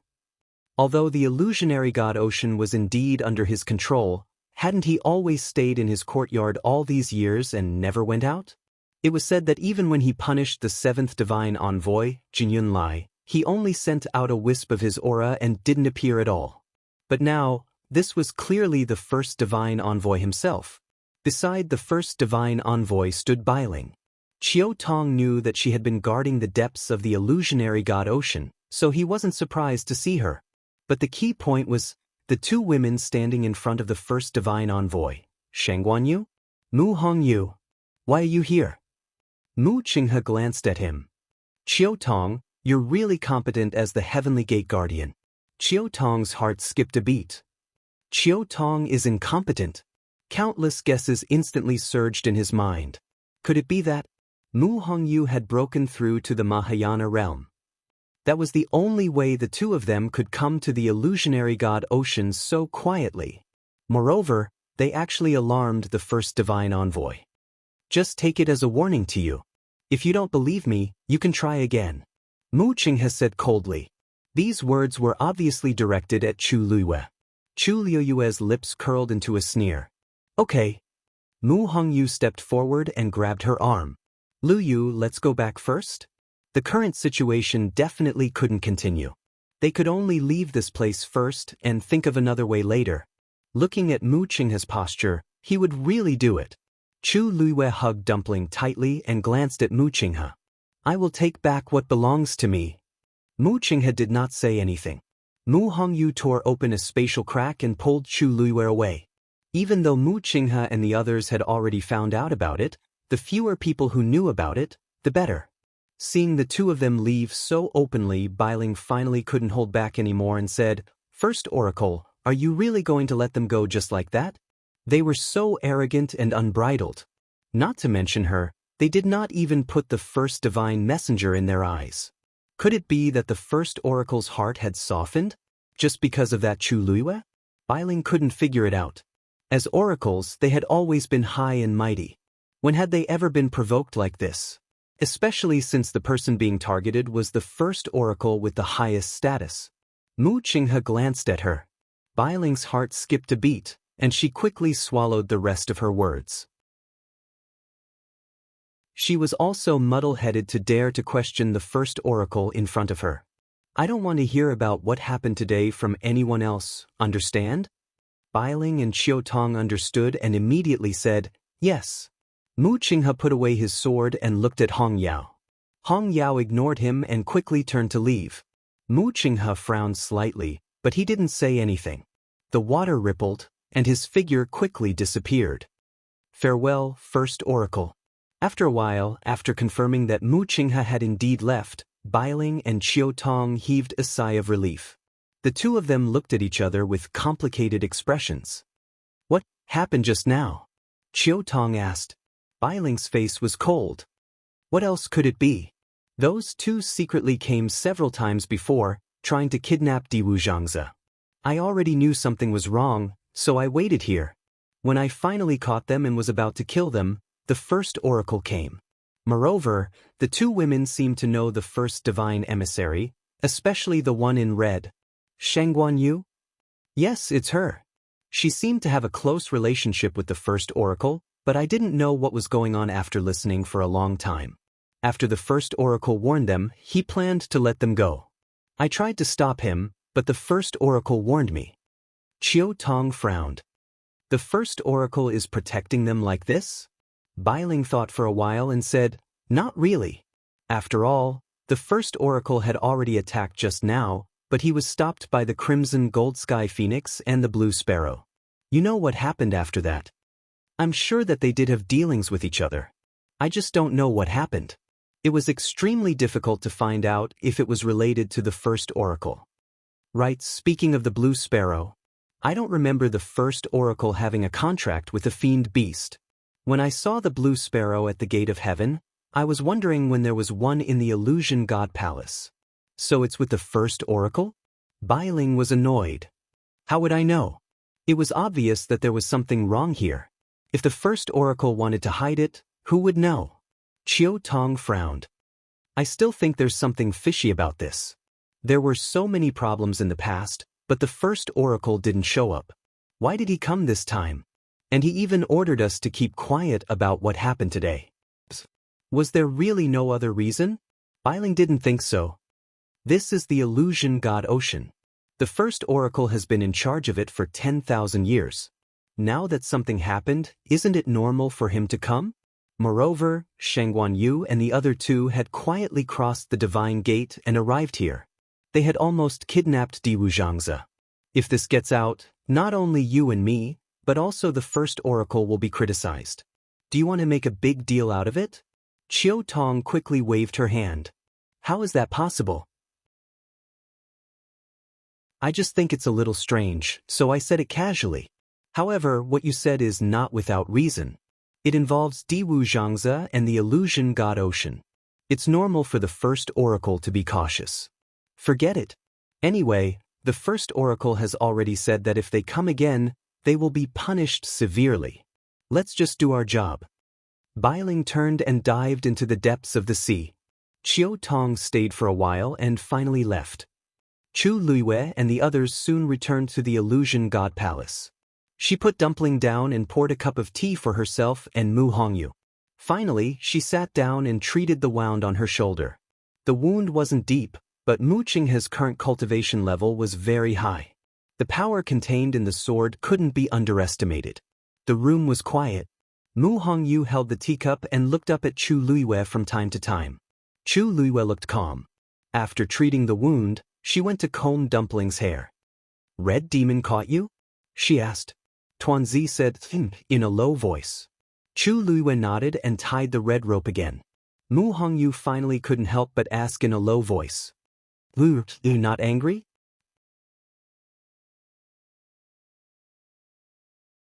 Chapter 2398. Chu Luiwei paused for a moment, then picked up Dumpling. What are you angry about? Mu Hongyu mumbled.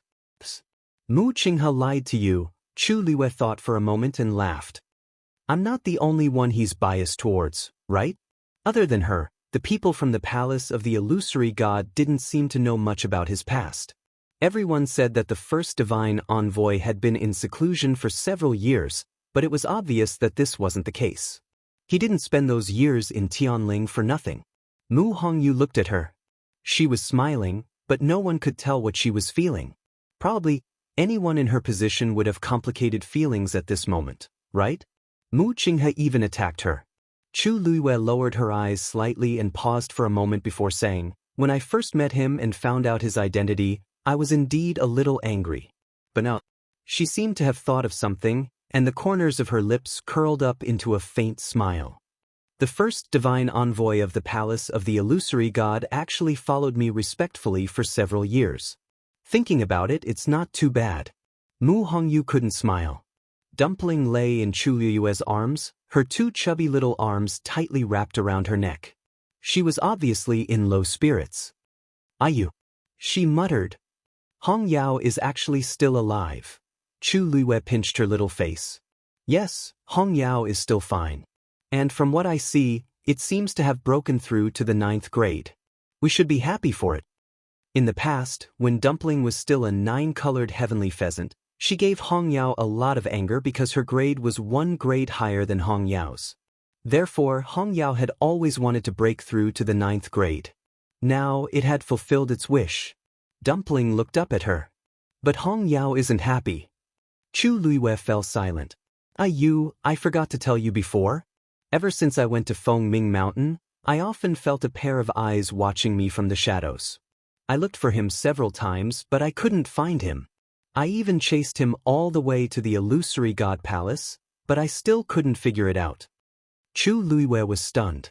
Are you talking about the first time I entered the palace of the illusory god? Yeah. Dumpling pouted. I saw the shadow enter the residence of the first oracle. I knocked on the door for a long time, but they didn't open it for me. At that time I was really angry, but Chu Luiwei immediately understood. That shadow is Red Demon? Dumpling nodded. I didn't know it was Hong Yao until today when Hong Yao took the initiative to come here. Hong Yao came to find you. If it wasn't for it, I wouldn't have known that you were in such danger in the illusionary god sea. Later, Hong Yao and I wanted to go out, but that oracle didn't agree no matter what. I said that I wanted to break the barrier, and he reluctantly agreed.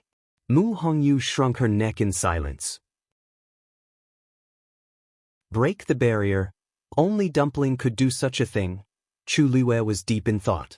Hong Yao, took the initiative to find Dumpling? Dumpling suddenly turned over and jumped down from Chu Liyue's arms. She hugged her arm and asked eagerly, "Yu, let's go and get Hong Yao back. Okay?" Chu Liyue sighed softly. After all, it's Mu Qinghe's magical beast. Dumpling was indignant. He's already the first oracle. What kind of divine beast can't he want? Is Hong Yao, a 9th-grade magical beast, still missing? Chu Liyue's eyes flickered slightly.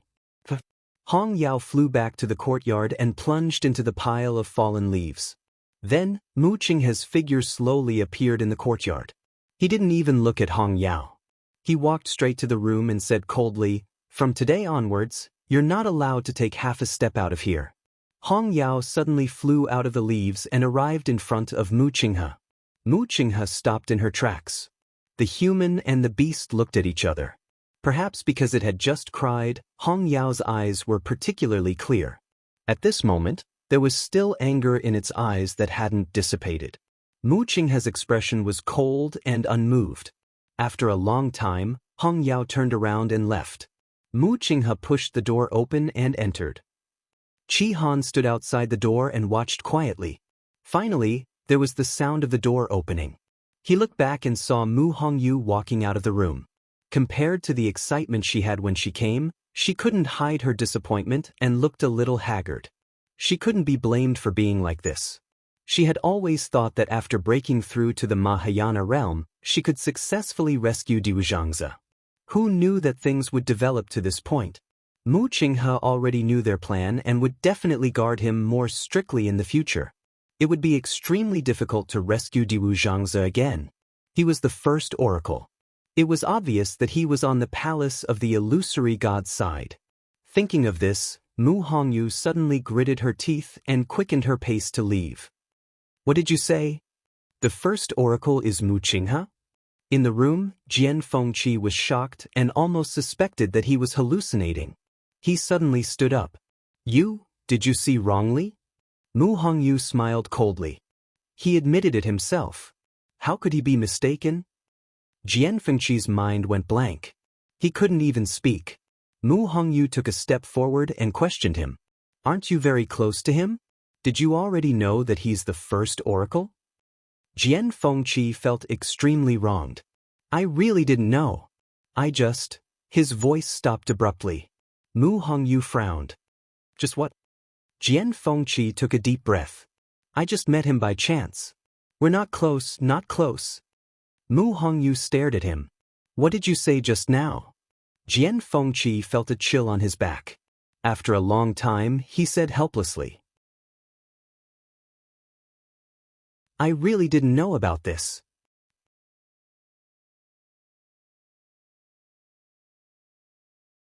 Chapter 2399.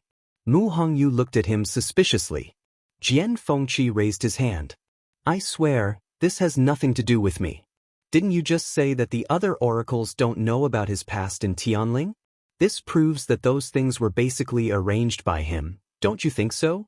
Mu Hongyu thought about it carefully and gradually let go of her suspicions toward Jian Fengqi as she coldly snorted. "Even if you didn't know about this, you didn't hear anything about his betrayal of Lu Yu?" Jian Fengqi leaned back in his chair. "If I had known, that wouldn't have happened." Even though he had been defeated by Chu Liyue for the past few years, he still respected her a lot in his heart. He knew that it was because of Chu Liyue that he could continuously improve his strength until today.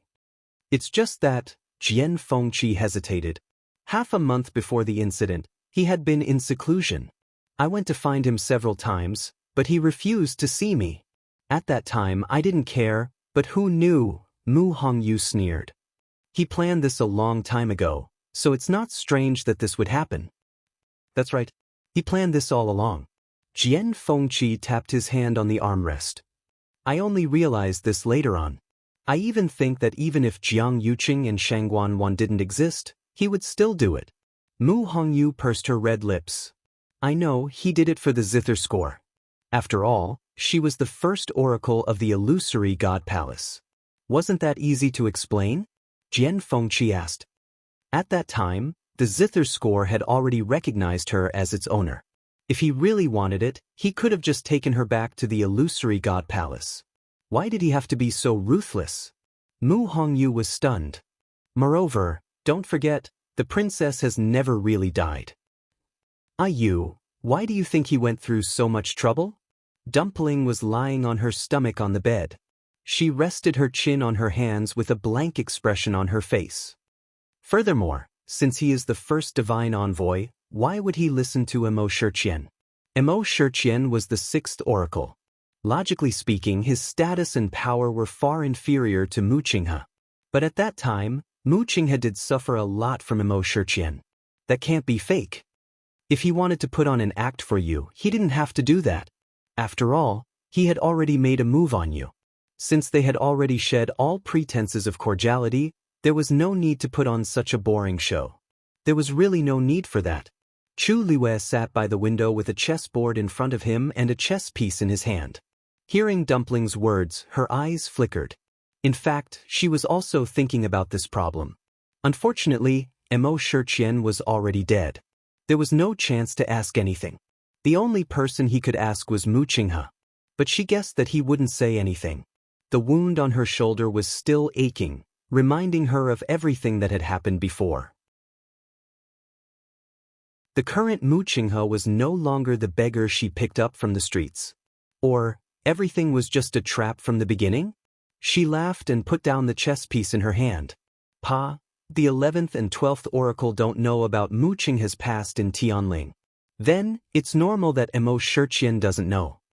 Judging from Xianxia's reaction at that time, he definitely didn't know about Mu Qinghe's true identity. Dumpling suddenly understood. But that's true. Then could it be that he doesn't know either? Chu Liwei lowered her eyes and was silent for a long time before saying, I don't know either. She was full of doubts about everything about Mu Qinghe.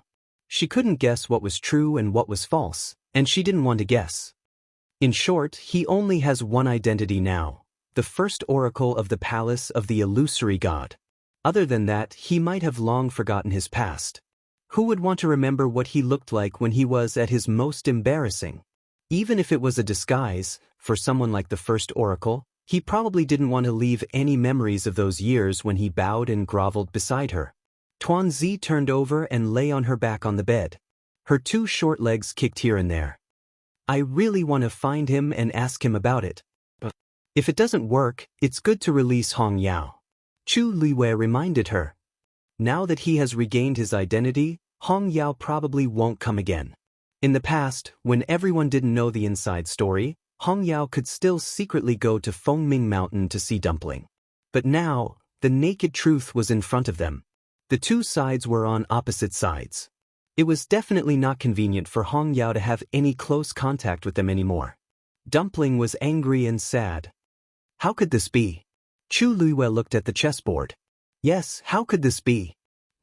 Dumpling stayed with Chu Liwei for a day and then returned to Fengming Mountain. After experiencing this incident, she once again deeply felt that her strength was still not enough.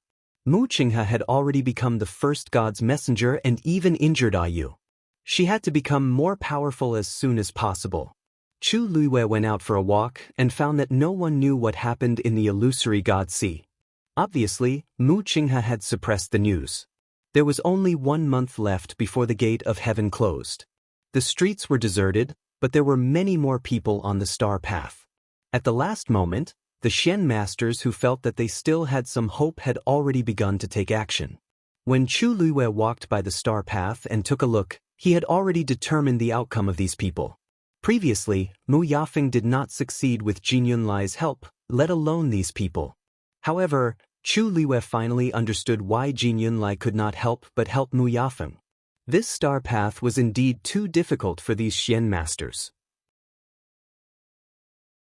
If not a single person succeeded, then his face would not look too good when the time came. In fact, Jin Yunlai had long seen that Chu Liu's talent was higher than Mu Yafeng's. If he could place his hope on Chu Liu, he probably would not have fallen to today's end. Unfortunately, because Chu Liu did not have a bloodline totem, he had always been biased and missed the last and only opportunity. Chu Liu returned to the previous courtyard. Just as she pushed the door open and entered, A handsome and charming face came into view. She was stunned. Rong Xiu.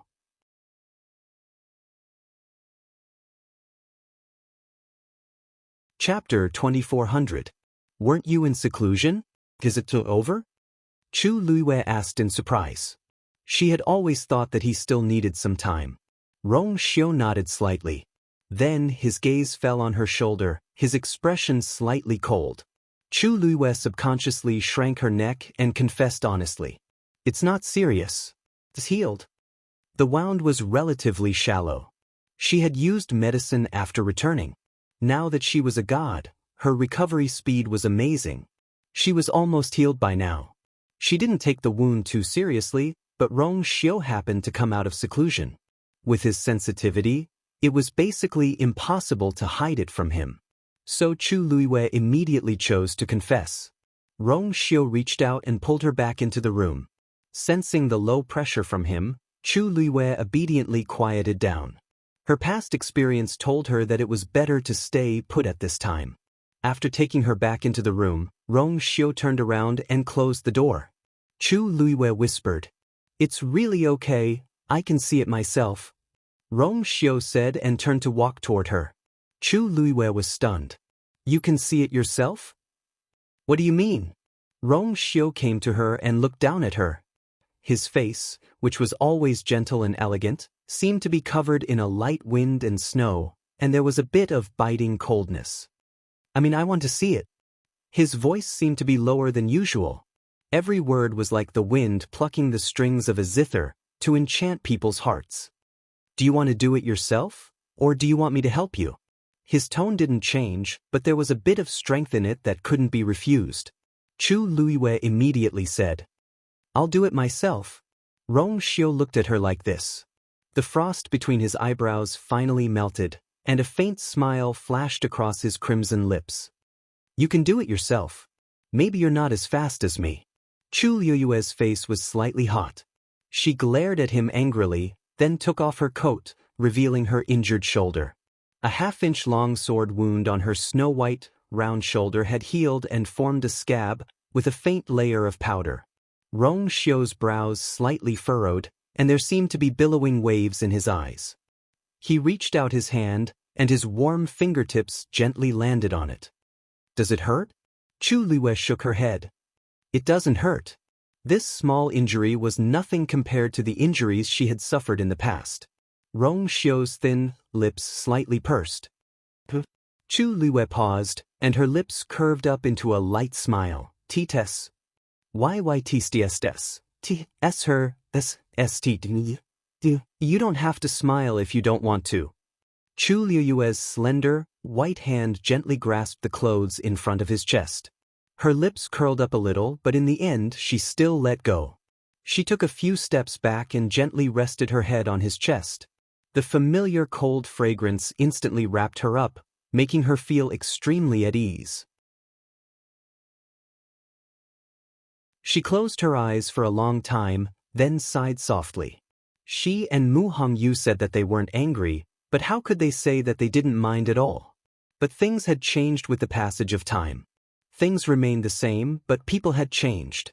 If she still held on to those things, it seemed to be particularly embarrassing. But Rong Xiu had seen her in the most embarrassing state. So, only when she was with him, she could truly let go of everything in her heart and face everything with her true self. She shook her head. Originally, she had a lot of things to say, but after hearing Rong Xiu's words and being held in his arms, she felt that there was nothing to care about. He knew what she was thinking and understood all her unspoken feelings. He knew the pain in her heart and was willing to soothe all her wounds. She hugged his lean waist and said softly, "Rong Xiu. Fortunately, I have you." He wouldn't lie to her, hide from her, and always be by her side. At this moment, she was resting her head on his chest, so she didn't see the golden and dark flames that instantly rose in his eyes. But it was only for a moment, and the flames dissipated instantly. Rong Xiu pinched her chin and kissed her. Yanqing walked out of the room and headed in a certain direction. He had just walked a short distance when he was stopped by someone. "Lord Yanqing, where are you going?" He stopped and turned his head to look. Little Hachi was leaning lazily against the door, looking like she had just woken up. There was still some tiredness in her eyes. She squinted slightly and looked over with a faint smile, which made her even more charming. Her usually soft voice was a little hoarse at this moment. Perhaps even she herself didn't know how seductive she was at this moment. Yanqing's gaze lingered on her face for a moment. It's a private matter. How is it a private matter? I think you're going to look for His Highness Saint, right? Little Hachi chuckled and raised her chin. I advise you not to go now. Yanqing frowned slightly. But Little Hachi's smile deepened. This master is also here. Yanqing was stunned and immediately understood. He really didn't know about this. Thank you for your reminder, Little Hachi. I'll wait then. Little Hachi waved her hand lazily. Don't wait. I've already woken up from my afternoon nap, and I haven't seen anyone yet. Yanqing. Little Hachi's words were straightforward and ambiguous, and he didn't know how to respond for a moment. Fortunately, he usually didn't talk much, so Little Hachi didn't mind. She suddenly thought of something and curved her lips into a smile. It just so happens that I'm going to Herb Mountain. Lord Yanqing, do you want to come along? Yanqing chose to reject almost immediately. I'm afraid it's not convenient. Little Hachi blinked. Why is it inconvenient? When we come back, you'll probably be able to see His Highness, and I'll also be able to see my master. Isn't that great? Besides, she rolled her eyes and spread her hands helplessly. Besides, many people haven't seen you before, and they all think that I'm lying to them.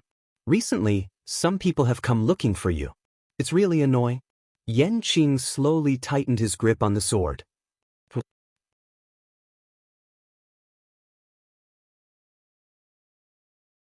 Chapter 24:01. Little Hachi stretched lazily, revealing her slender waist. The strings of colorful jade beads on the hem of her blouse jingled and swayed gently, which was particularly eye-catching. Then how can I remember? She dragged her voice slightly, looking innocent and charming. In her eyes, those people all looked the same. She couldn't tell if they were good or bad. Yanqing pursed his thin lips slightly and relaxed his hands slightly. Little Hachi saw that he didn't speak, so she shrugged and said softly, Well, since Lord Yanqing doesn't want to go then, let's go. Yanqing said. His expression was as usual, and no emotion could be seen. As long as they didn't run into those people, it should be fine. Little Hachi showed a bright smile on her face. But she walked to Yanqing with small steps. A gust of fragrant wind also followed. Then let's go? Yanqing didn't move. His eyes fell on her face. Because she had just taken a nap, her face was still a little red. Her black hair was slightly messy, and a few strands hung down and wandered around her neck. She was born extremely beautiful, enchanting and charming. At this time, there was a hint of laziness. Her every move was even more seductive. She was like a gust of wind, quietly stirring up a pool of spring water. Little Hachi took a step forward. Seeing that Yanqing didn't follow, she came to see him. Lord Yanqing, what's wrong? She touched her face. Was there something dirty on her face? Yanqing paused and said, Your hair is messy. Little Hachi was stunned. Her beautiful eyes blinked, and then she took Yanqing's arm with one hand. Yanqing frowned slightly. What's wrong? Little Hachi couldn't pull him away, so she pulled his hand aside and moved closer. Let me see. Yanqing looked down and found that Little Hachi was staring at the sword in his arms. This sword was bright and sharp, and it clearly reflected her face. It turned out that she used it as a mirror. Yanqing understood. For a moment, he didn't know whether to move or not, so he just stood there. Little Eight leaned forward slightly and carefully looked at his own reflection on the sword. He murmured softly, That's right, Little Eight. It's a little messy. She moved closer, and the strands of hair moved with the wind, gently brushed the back of Yanqing's hand, and gave him a strange itch. His hand slowly tightened, and a few veins could be seen on his thin and powerful palm. Little Eight took out a dangling hairpin and hooked the few strands of hair, gently wrapping it around the hairpin before inserting it into the hair. Although it was crooked, it gave off a sense of laziness and casualness. Little 8 always knew how to tidy himself up in the most beautiful way possible. Is this all right? Little Hachi looked up and tilted her head at Yanqing. As she moved, the hair ornament swayed gently. It was particularly moving next to her delicate, white, and almost translucent earlobes. At this time, the tiredness between her eyebrows had dissipated, and the faint redness on her cheeks had faded a lot. Only his eyes were still shining brightly. Yanqing's heart seemed to be hit by something. He met her eyes. She was beautiful, charming, and pure. Yanqing suddenly had a thought: I shouldn't go out. If she went out like this, she would definitely be seen by many people. But he quickly came back to his senses. Realizing the thought that flashed through his mind, he pressed his thin lips tightly, and his heart beat fiercely. How could he think like this? Little Hachi was beautiful and charming, and she liked crowds. What's more, she was going to the herb mountain to do something. He really shouldn't have such a thought. Seeing that Yanqing didn't speak for a long time, and even frowned slightly, Little Hachi was confused. Don't I look good like this? That was impossible. Her sense of beauty had never been wrong. This was clearly very good. Knowing that Yanqing was indifferent, Little Hachi didn't expect any praise from this iceberg. But he couldn't be unable to tell what was good-looking, right? Yanqing came back to his senses and looked at her. He paused for a moment, and finally said, You look good. Extremely good-looking. Little Hachi snorted softly. After all this time, it was just these 2 words? Wasn't this Lord Yanqing a little too stingy with his words? But it didn't seem to be fun to argue with him. Little Hachi reluctantly accepted this praise. After all, she still needed his help. That's good. Her lips curved, and then she turned to go out. Suddenly, a broad and strong hand grasped her hand. Little Hachi was stunned. She turned around and looked at Yanqing in surprise. To be precise, she looked at the two's tightly clasped hands. Sir Yanqing, why are you holding my hand? Yanqing's expression was as calm and self-controlled as ever. Hearing this, he frowned slightly. Aren't we going to the herb mountain to show them? After a pause, he let go of her hand. If I offended you, please forgive me, Little Hachi. Little Hachi clicked her tongue and gave him a thumbs up. Sir Yanqing, I find that you're getting more and more tactful. He understood the principle of putting on a show to the fullest extent. She didn't think of it just now. Thinking of this, she stepped forward and directly took Yanqing's arm. Half of her body was pressed against his. Her soft and tender hand gently grasped Yanqing's hand. Then let's go, brother Yanqing. The 2 of them walked out of the door hand in hand. As soon as they came out, they bumped into Wu Yao, who had just returned from the heavenly gate. Little Hachi, Yanqing, are you 2 going out to play together? Little Hachi was embarrassed. She didn't have time to explain to 5th brother and the others previously, but in the blink of an eye, they bumped into each other again.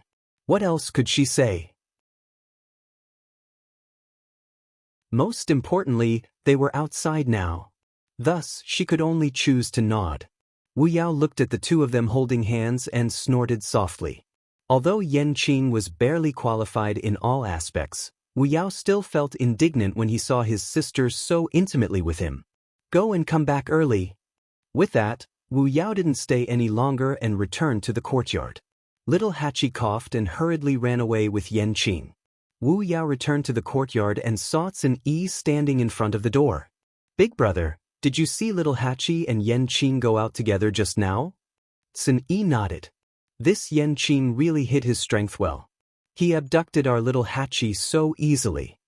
Wu Yao walked over to the stone table and poured himself a cup of tea. Go to the fire. Sun-Yi glanced at him and said mildly, He's marrying into the family. Wu Yao spat out a mouthful of tea. He looked at Sun-Yi in shock. Then, this shock gradually turned into admiration. No wonder Big Brother didn't have any reaction earlier. So he was waiting here? Marrying into the family? Will His Highness the Holy Sun agree? Yanqing was that person's right-hand man.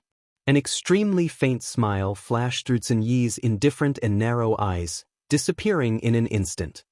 Of course.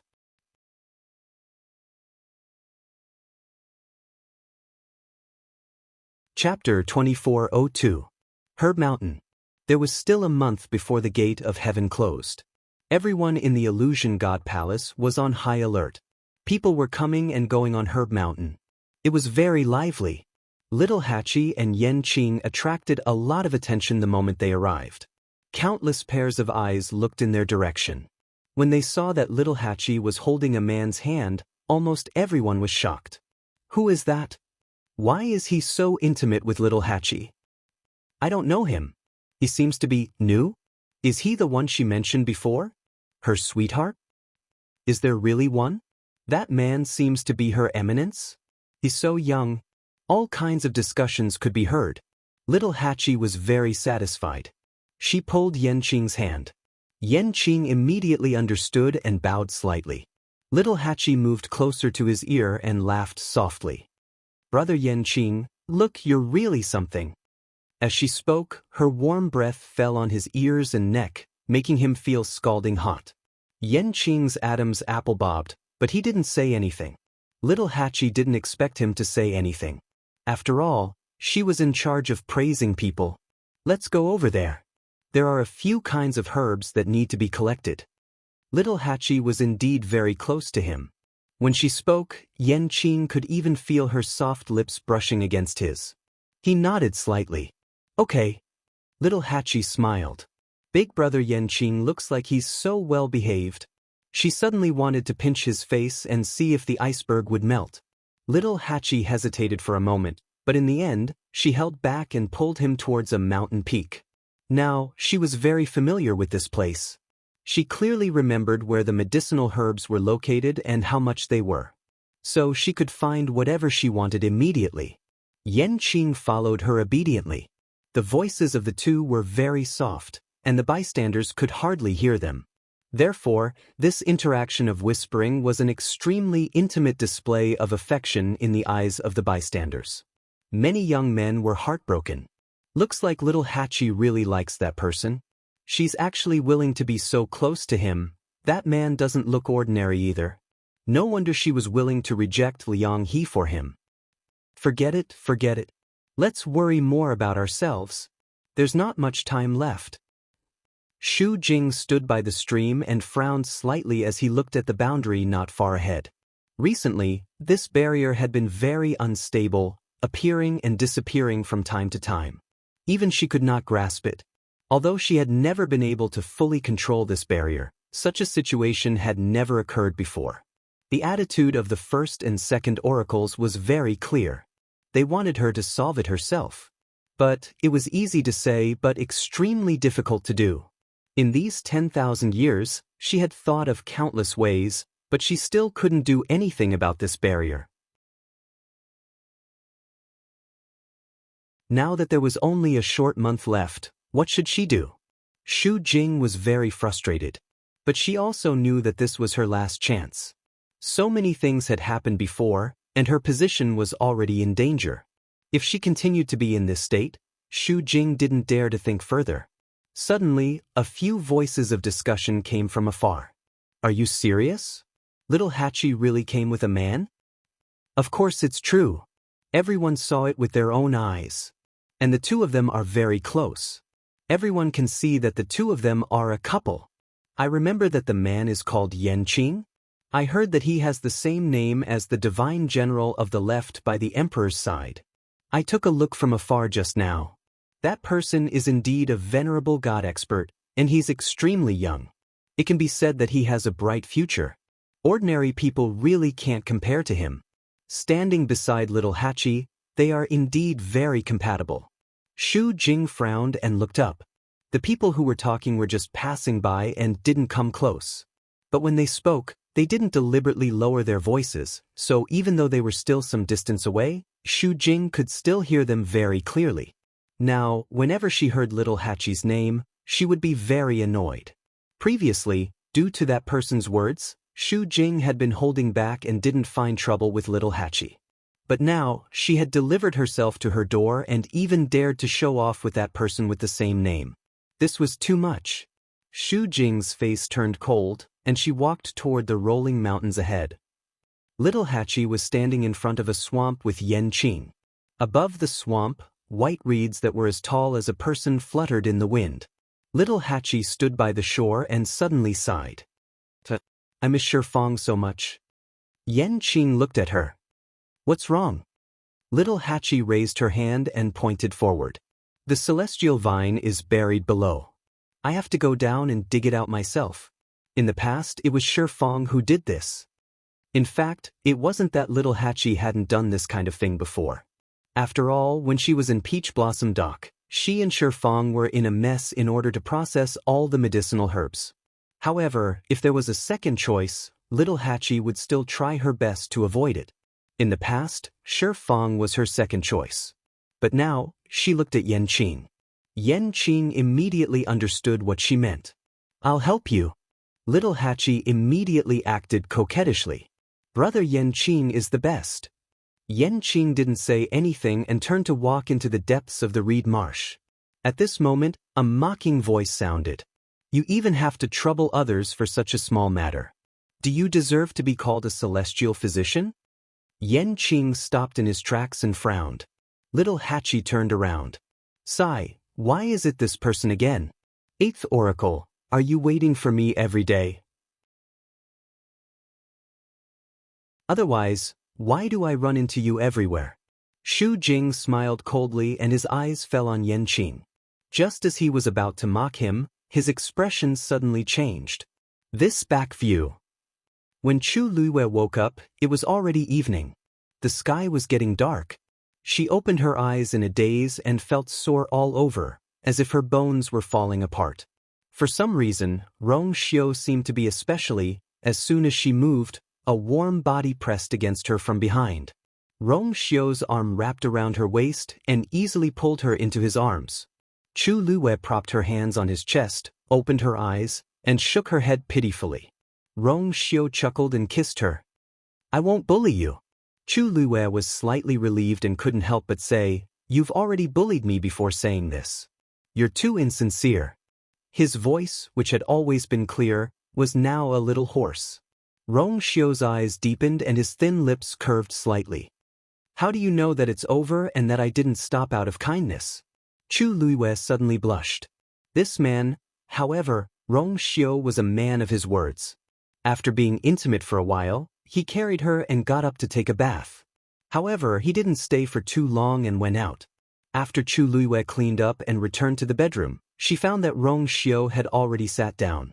There was a chess game in front of him. When he heard the sound, he looked up. The bright light reflected in the depths of his eyes that were as deep as the sea. Digression, 6 o'clock in the evening. The closest comment to the truth appeared in the comments section. I'm also a little surprised.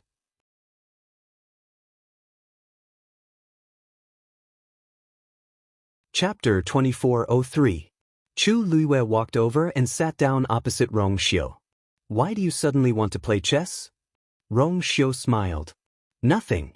We haven't fought since you cracked all the Xian formations on the Star Road. Shall we have a game? Chu Luiwei was suddenly interested. Sure. It had been a long time since the two of them had fought together. Now, she had finished the Star Road, and Rong Xiu had just finished his closed-door training. It was a good opportunity. Rong Xiu said, I won't hold back this time. Chu Luiwei raised her eyebrows slightly. You always said that before. Rong Xiu's strength was unfathomable. Every time she thought she was about to catch up with him, she would find that he was more powerful than she thought. Then she had to continue to catch up. Rong Xiu's eyes drooped slightly, as if he had recalled many things in the past with her words. His thin lips curled slightly, and his voice was low and gentle. This time I won't lie to you. After that, he waved his sleeves, and his slender hand brushed over the chessboard in front of him. A majestic and astonishing pressure descended, and the chessboard was instantly annihilated into powder. Chu Luiwei was stunned, and then her heart skipped a beat. Rong Xiu was going to fight with divine power in this game? He hadn't even made a move, and the chessboard carved with the best rainflower goldstone was silently destroyed just like that. Then, a ball of brilliant golden light flew out from Rong Xiu's palm, and divided into several crisscrossing lines in the air. A new chessboard formed with tyrannical divine power appeared in front of Chu Luiwei. The flowing light was dazzling and brilliant. The chessboard was just quietly suspended in the air, but Chu Luiwei had already felt an oppressive pressure. Her heart trembled. Rong Xiu's current strength was probably far beyond her expectations. "You first," Rong Xiu said. Chu Luiwei gently nodded. With a flick of his finger, a stream of reddish-gold light flew out. However, before this stream of light could condense into a chess piece on the chessboard, it was silently killed by the brilliant golden chessboard. Chu Luiwei's pupils shrank. She knew that Rong Xiu intended to spar, so although she did not use her full strength, she still used half of her strength. Unexpectedly, he couldn't even get close to the chessboard. She lifted her gaze slightly and glanced at Rong Xiu. There was a faint smile on his lips. I've already said that I won't hold back this time." Chu Luiwei narrowed his eyes. He made up his mind and attacked again. A force much more tyrannical than before suddenly flew out, and after a short and fierce battle with the force on the chessboard, it finally landed. With this, Chu Luiwei finally succeeded in taking this step. However, Chu Luiwei subconsciously sat up straight. Her shoulders were ramrod straight, and she held her breath in concentration. At this moment, she finally understood the meaning of Rong Xiu's words. He was serious. This was only the first step, and it was already so difficult. One could imagine that there would be an extremely fierce battle after this. Thinking of this, Chu Luiwei's heart raced a few times. Amidst her nervousness, there was also some excitement. That was the strong desire to battle that would only arise when facing a strong opponent. Rong Xiu looked at her and saw the faint brilliance in her eyes. "It's your turn." Chu Luiwei raised her chin. Rong Xiu raised his hand, and a stream of black light gushed out from his fingertip. Then he lightly tapped forward. A pitch-black chess piece fell to the ground in response to the sound. Due to the shocking impact of this energy, a circle of ripples appeared on the chessboard. Chu Luiwei looked at the chess piece in shock. An extremely familiar feeling emanated from it. This power, this aura, she had clearly seen it before. After a short silence, she suddenly thought of something and looked up at Rong Xiu in front of her.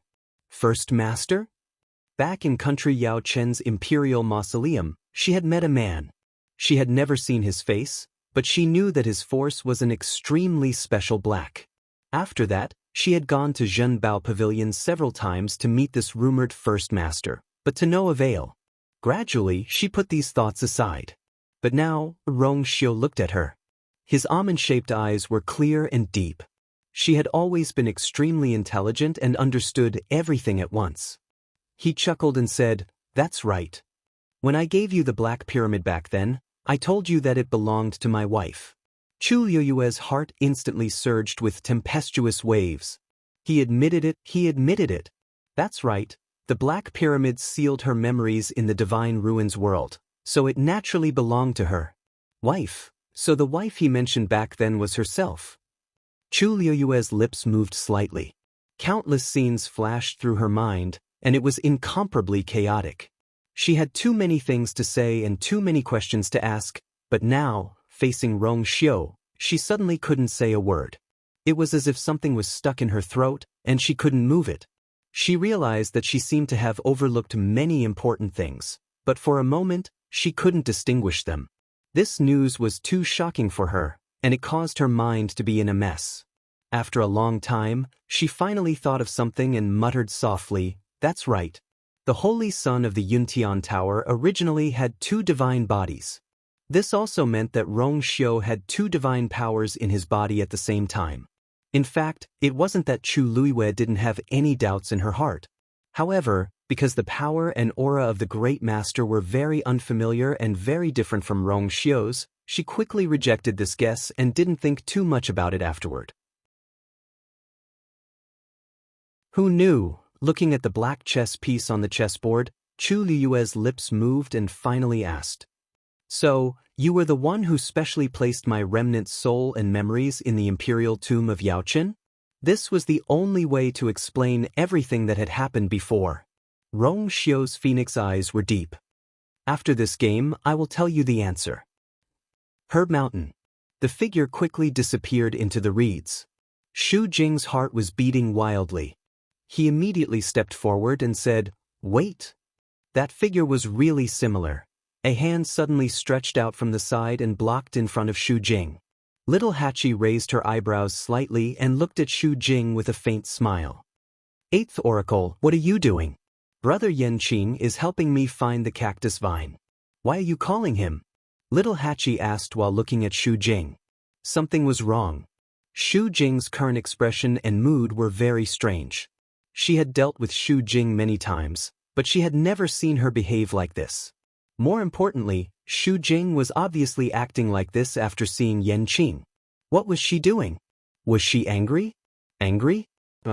Shu Jing's eyes clearly showed that she was looking at a very familiar person. At this moment, Shu Jing was anxious in her heart. When she heard Little H shout out those words, she was even more enraged. He slapped Little Hachi's hand away and scolded coldly, "I don't want to argue with you today. If you know what's good for you, behave yourself."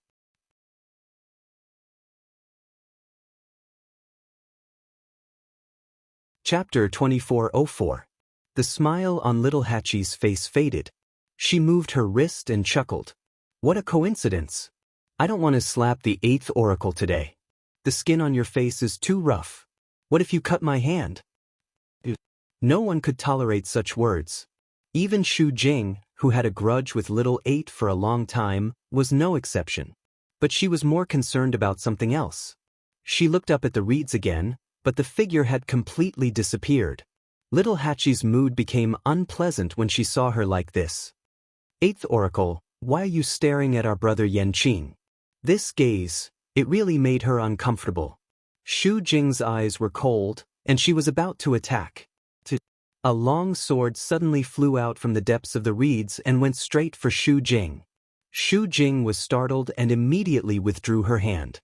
She moved her feet and retreated a few steps. Only then was she able to avoid the sword. She looked at the sword in surprise and doubt. It was just a very ordinary sword, but the power contained in it was extremely shocking. What exactly? Little 8 turned around to take a look, the corners of his lips raised slightly. There was one thing she had to admit. Yanqing was a person of few words and was as cold as an iceberg all day long, but her fighting ability was really amazing. Just like now, even if she was not in front of her, her attacks were steady and accurate. With someone supporting her, Little Hachi felt even more elated. 8th Oracle, whether I'm worthy of being called a celestial physician is not up to you alone. Besides, I'm not troubling others. Brother Yanqing is my man. Not to mention helping me pick the celestial vine, even if he helps me massage my shoulders, back, hair, and makeup, it's his duty. This is called fun. Do you know what fun is? As Little Hachi spoke, she kicked the shoes on her feet. She thought to herself, this is good. Yanqing even helped me put on my shoes. Wouldn't it infuriate the 8th Oracle to death if he were to say it out loud? Shu Jing was so angry that her entire body was trembling. Of course you. Before he could finish, a buzzing sound suddenly came from behind Shu Jing. Startled, she hurriedly turned around to look. In the distance, a faint cyan barrier was faintly discernible. Several streams of light swam on it, shining brightly. At this time, the sky was already very dark, and the barrier was particularly eye-catching. Sensing the fluctuations coming from the barrier, Shu Jing frowned. Why did it start again? But she had no choice. She had to go there immediately. Otherwise, it would be troublesome if something happened. She glanced at Little Hachi unwillingly, her eyes quickly sweeping over the reeds behind her. Although the possibility was very small, she still felt an inexplicable uneasiness in her heart. He probably wouldn't be able to see him today, so he could only look for another opportunity. In any case, this person was in the illusory God Palace. What was so difficult about meeting him? Thinking of this, Shu Jing no longer hesitated and turned around to leave. Little Hachi's beautiful eyes narrowed slightly as she looked at the barrier thoughtfully. A breeze blew over, lifting up the tongue tied to her waist. At this time, a sound came from behind her. Little Hachi turned around and saw Yanqing walking out of the reeds. He was holding a few cactus vines in his hand. Then he raised his hand, and the sword finally flew back into his hand. He came in front of Little Hachi and handed the cactus vines to her. Although it grew in the swamp, the cactus vines were green all over and as clear as jade. They were very clean and beautiful. "Thank you, big brother Yanqing." Little Hachi took the cactus vines and smiled at Yanqing. Yanqing's expression changed slightly. That person just now was the 8th oracle? Little 8 nodded. Then his eyes turned. He bit his lips and leaned over with a smile. "Big brother Yanqing, the 8th oracle, seems to be interested in you." "Impossible." Yanqing blurted out without thinking. Little Hachi refuted. "How do you know it's impossible? If I didn't stop her, she would have gone in to find you." She looked really strange. Although Little Hachi's words were teasing, they weren't completely nonsense. Yanqing pursed his thin lips and said, "I mean, she hasn't even seen me. What else can she say?" Little Hachi snorted. "That's hard to say. The 8th oracle is very strange. Also, she seems to have a special feeling for the divine general of the left." She suddenly exclaimed. "She can't be a couple with that person, right?"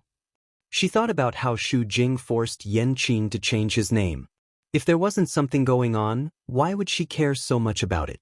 It was rare for Yanqing to frown. "What nonsense are you talking about?" "I'm not talking nonsense." Little Hachi's red lips curled. "You didn't see how protective she was of the divine general of the left that day. Both their words and expressions were very intimate. What if there is something going on between them? If I offend her, won't I offend the divine general of the left as well?" Yanqing looked at her. "You're still worried about this?" If she was afraid, she wouldn't have slapped Shu Jing. Little Hachi glared at him. "Of course I'm afraid.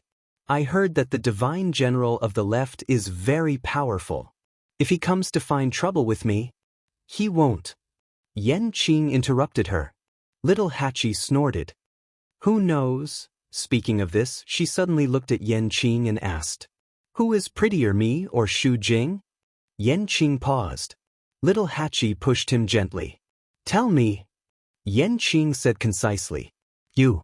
Only then did Little 8 smile again as he gently touched his face. "I think so too. Then I'm relieved. I'm so beautiful. Do you think the divine general of the left would be willing to lay his hands on me?" Yanqing looked at her for a long time before he said, "He wouldn't." Digression, there was no 5th update today. Once the weather became hot, the skin on her hands began to peel. It hurt to type. When she wrote the 3rd update, she felt that she had taken a step toward the ending. She was a little reluctant. She even wanted Rong Xiao to continue to hide the truth. But the truth would come out eventually. The author didn't say so much because she wanted to be lazy. Asterisk, asterisk, caret asterisk, asterisk.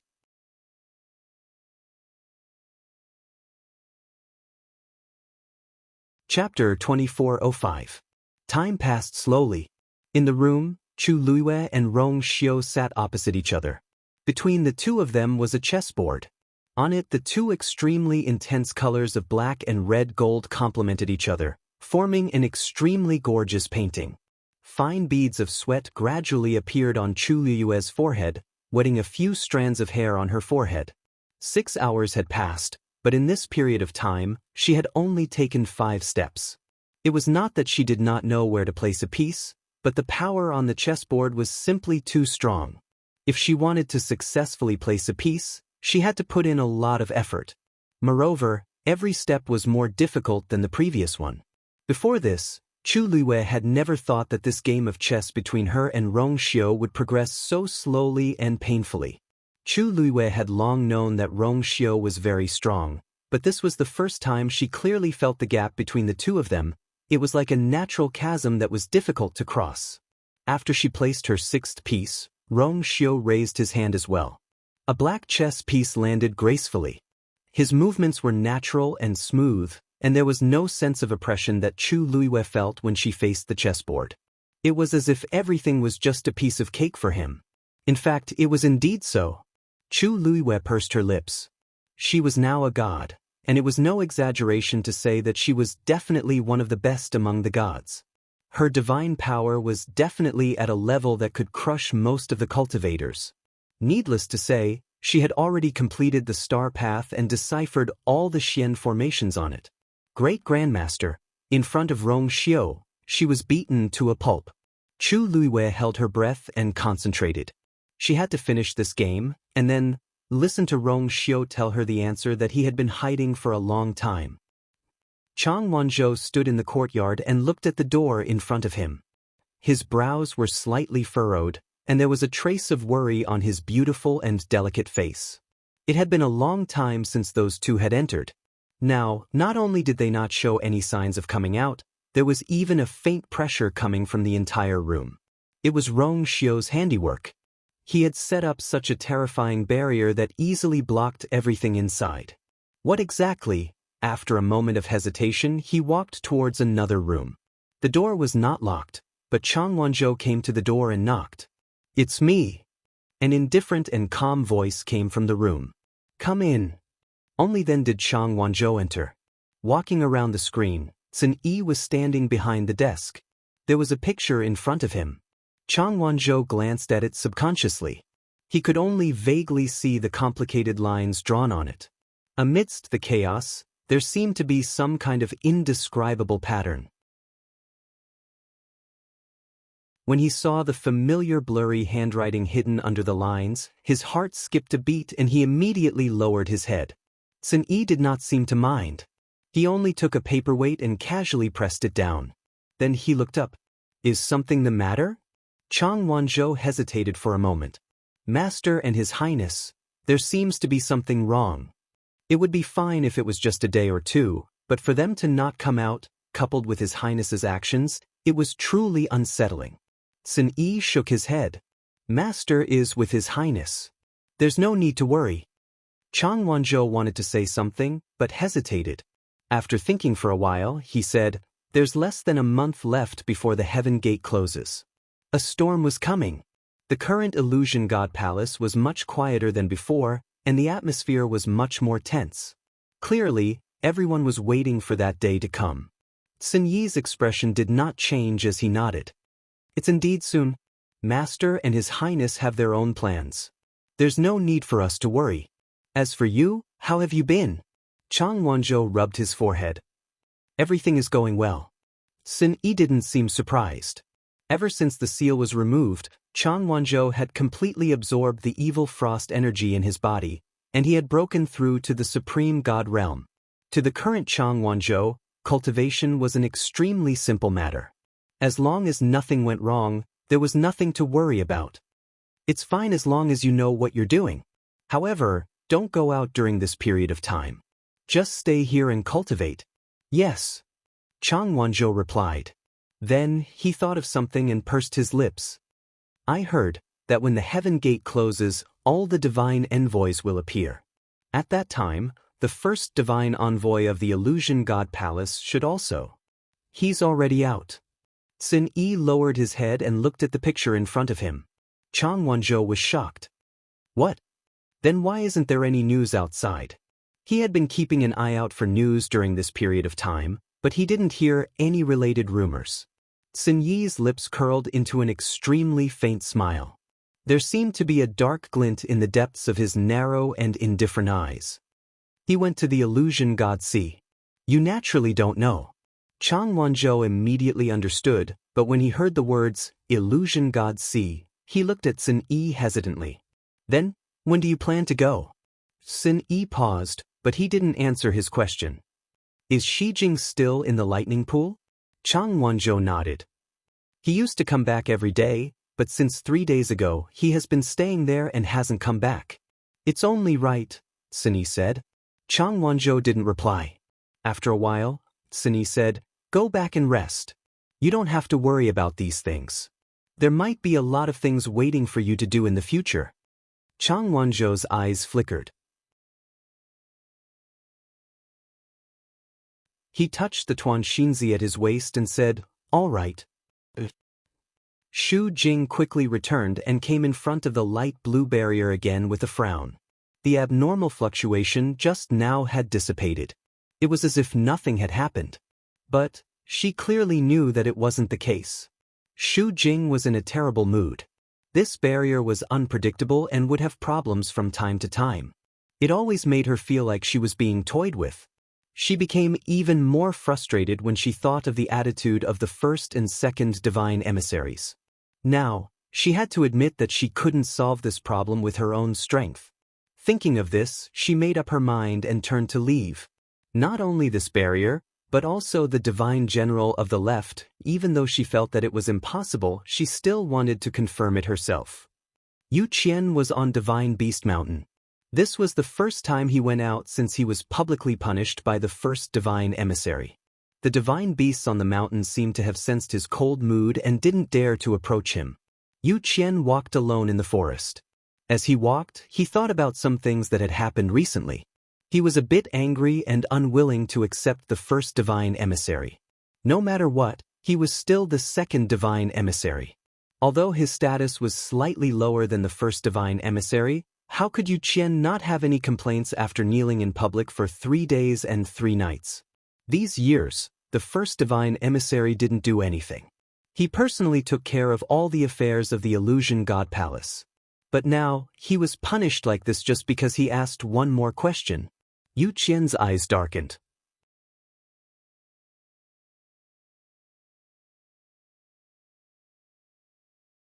Chapter 2406. But Yu Qian didn't dare to show it. He knew very well that the strength of the first divine envoy was much higher than his. More importantly, the first divine envoy was the most valued and trusted person of the divine master. He had the support of the divine master. This alone was something that others couldn't compare to. Therefore, Yu Qian could only endure. Suddenly, his expression froze as he looked ahead. "Who is it?" he shouted sternly. A tall figure walked out of the forest. It was a young man with a strong and tall figure.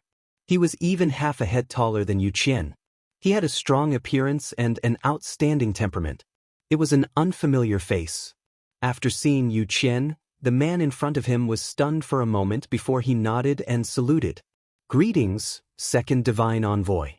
Yu Qian's strength was extraordinary, and there was only one possibility that he would appear in this place at this time. Yu Qian quickly searched his mind and vaguely guessed the other party's name. Hua Shuangshuang? Hua Shuangshuang was a little surprised. "Do you know me, second divine envoy?" Yu Qian couldn't say that he knew him, but he had indeed heard of his name. Ever since Chu Luiyue successfully completed the star path and entered the palace of the illusory god, Yu Qian had specially investigated her subordinates. Hua Shuangshuang was very tall and very recognizable, so Yu Qian quickly guessed. "What are you doing here?" Yu Qian asked coldly. The heavenly gate was about to close. Now, most cultivators were busy improving their strength. Why would they stay on the Divine Beast Mountain? Hua Shuangshuang was about to speak when a small head quickly appeared behind her and quickly shrank back. Yu Qian's eyes were very sharp. "What's that behind you?" Hua Shuangshuang coughed. "It's nothing. It's just a little guy." "Little guy," Yu Qian suddenly laughed. "Wind-stepping tiger?" Hua Shuangshuang's heart skipped a beat. Yu Qian's eyes were extremely sharp. Even if it was just a glance, he quickly recognized that it was a small wind-striding tiger. However, there didn't seem to be such a beast on the Divine Beast Mountain.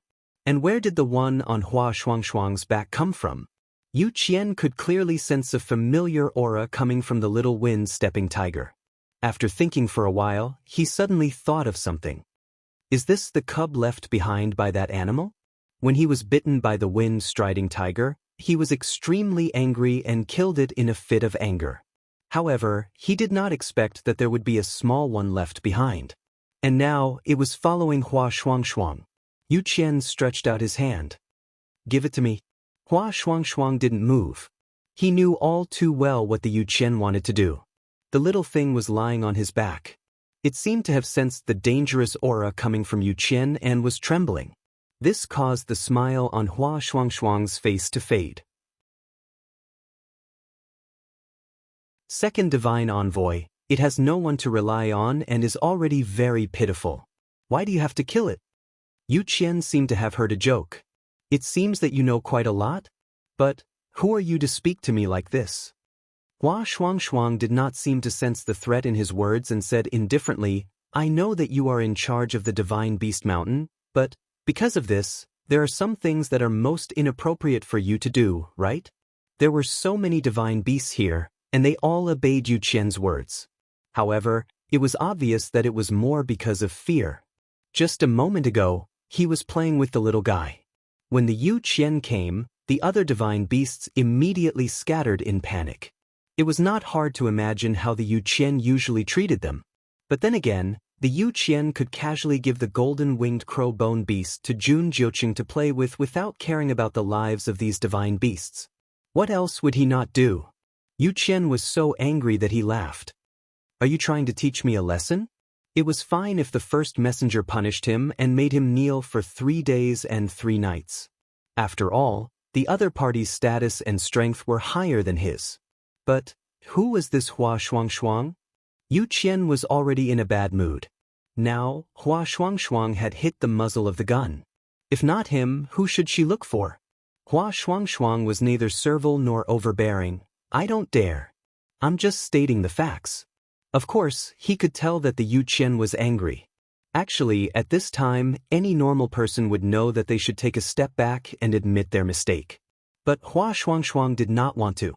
Yu Qian's voice was deep and stern. Shengguan Yu is used to being arrogant. Even your subordinates are the same. It seems that if I don't teach you a lesson, you won't know what's good for you. As he spoke, the aura on his body exploded. Hua Shuangshuang's expression was tense. With his current strength, he obviously could not compete with the other party. There was no doubt that as long as the Yu Qian wanted to, he could finish him in one move. The piled-up leaves in the forest flew up. The air condensed, and the surrounding space seemed to be frozen. However, at this time, the little wind-stepping tiger suddenly climbed from Hua Shuangshuang's back to his shoulder. Then, it jumped to the ground and stood in front of Hua Shuangshuang. It roared fiercely at the Yu Qian. Unfortunately, it was still young, and its voice sounded very childish. It was not threatening at all. Yu Qian laughed when he saw this. What? You want to protect him with just you alone? You overestimate yourself. Ow! Fear flashed in the little wind-stepping tiger's eyes when it heard his voice. However, it quickly suppressed this emotion. It stood firmly in front of Hua Shuangshuang. It looked like if the Yu Qian made a move, it would immediately fight to the death. Hua Shuangshuang frowned and quickly picked up the little wind-stepping tiger.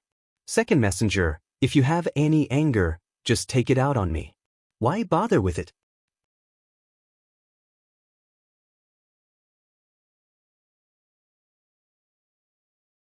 Chapter 2407.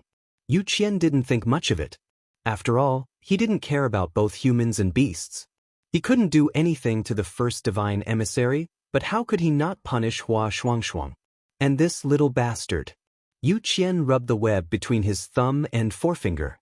If he wanted to blame someone, he could only blame himself for being born in the wrong body.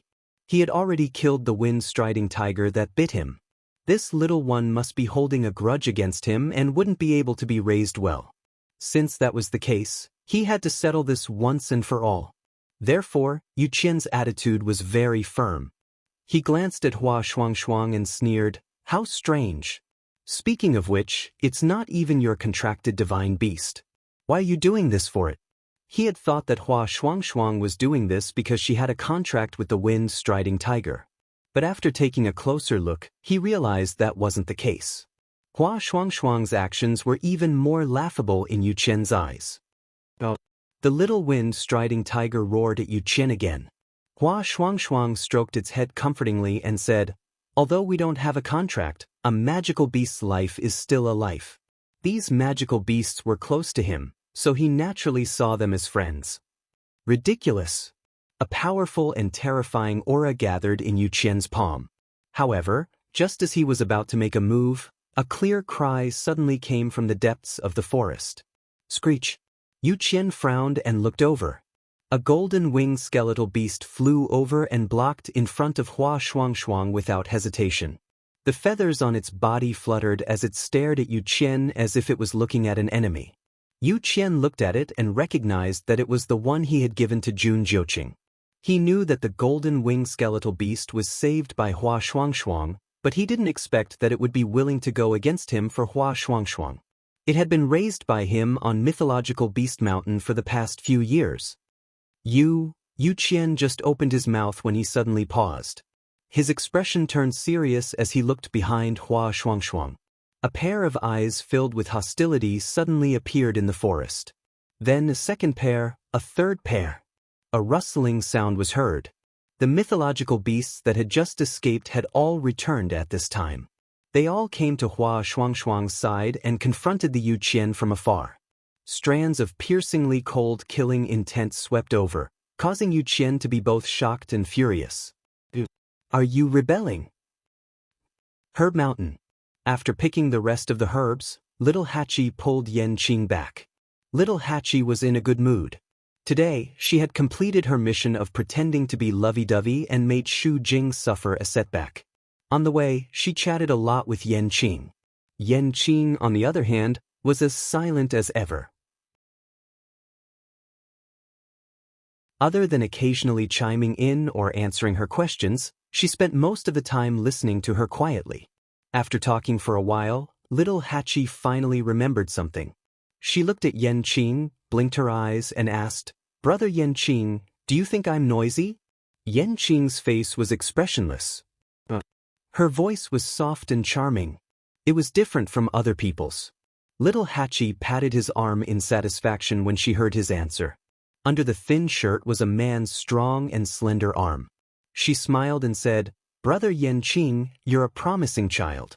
As she spoke, she pulled Yanqing and was about to enter the door. However, the door was opened as soon as they reached the door. A familiar face came into view. They looked at each other. Umo looked at the two people standing in front of the door in shock. Little Hachi had just returned. Yanqing was still holding Little Hachi's slender and fair arm.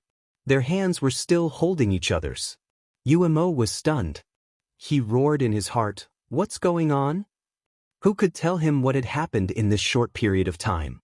Yanqing, this brat, actually held the girl's hand? Little Hachi saw Umo and greeted him happily.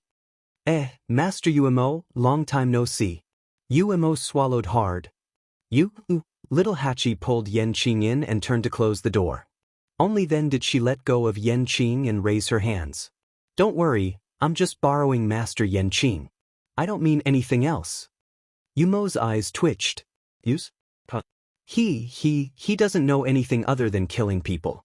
How can you borrow? Yanqing threw a glare at him. Unfortunately, Umo was too shocked at this time and didn't notice the threat at all. Little Hachi smiled and winked at Umo. "Of course, I know that Master Yanqing is very powerful, but he's also a man. He's very useful as a shield." Umo was dumbfounded. What did she mean? He suddenly thought of something and looked at Yanqing. His eyes swept over Yanqing with suspicion and shock. "No way, right?" Yanqing frowned and a murderous look flashed across his eyes. Umo's strong desire to live finally made him come back to his senses, and he immediately retracted his gaze. Little Hachi had already walked into the courtyard. Master and His Highness haven't come out yet?" Umo hurriedly explained, "They're practicing chess and probably won't come out for a while." He also sensed the movements of his master and specially came to guard. "Miss Little Hachi, do you have something urgent?" "No, I don't." Since they were busy, she would wait for a while. Little Hachi finished speaking and said goodbye to the two and returned to her room. Umo didn't rush to Yanqing until her figure completely disappeared behind the door. He tried to suppress his excitement and said, "Brother, you're giving in." Digression, 6 p.m.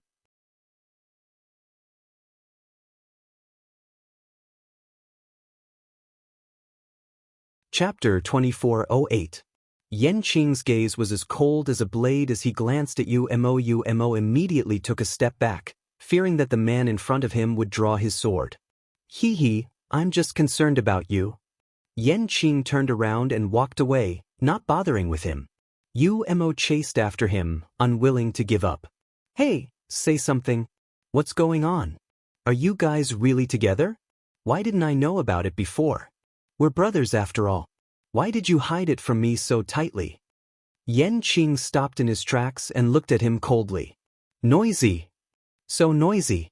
Yuemo was hit hard. He covered his heart with one hand and was extremely sad. You heartless person. If it were someone else, I wouldn't even bother to ask. Wait. He suddenly realized that something was wrong and widened his eyes. You mean, it's true? This kid didn't deny it. Yan Qing frowned slightly. He pursed his thin lips and was about to leave. Yuemo was so shocked that he froze on the spot. Damn, little Hachi is so beautiful. Why is her eyesight so bad? Yumo's voice stopped abruptly. He looked down at the scabbard on his neck and forced a smile. He stretched out his fingers and carefully pushed it away. That cough, I was just joking. Didn't he just say something from the bottom of his heart? Did he have to be like this? What's more, this was the truth. Cough. Tell me, what does little Hachi see in you? Yuemo looked at him from head to toe and clicked his tongue. There are so many people chasing little Hachi. What does she see in you? Your facial paralysis? Yan Qing's gaze was so cold that it could kill. Yuemo raised his hands. I'm telling you, I'm here to protect my master.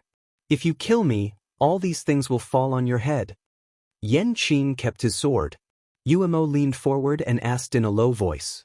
But speaking of which, does little Hachi know your identity?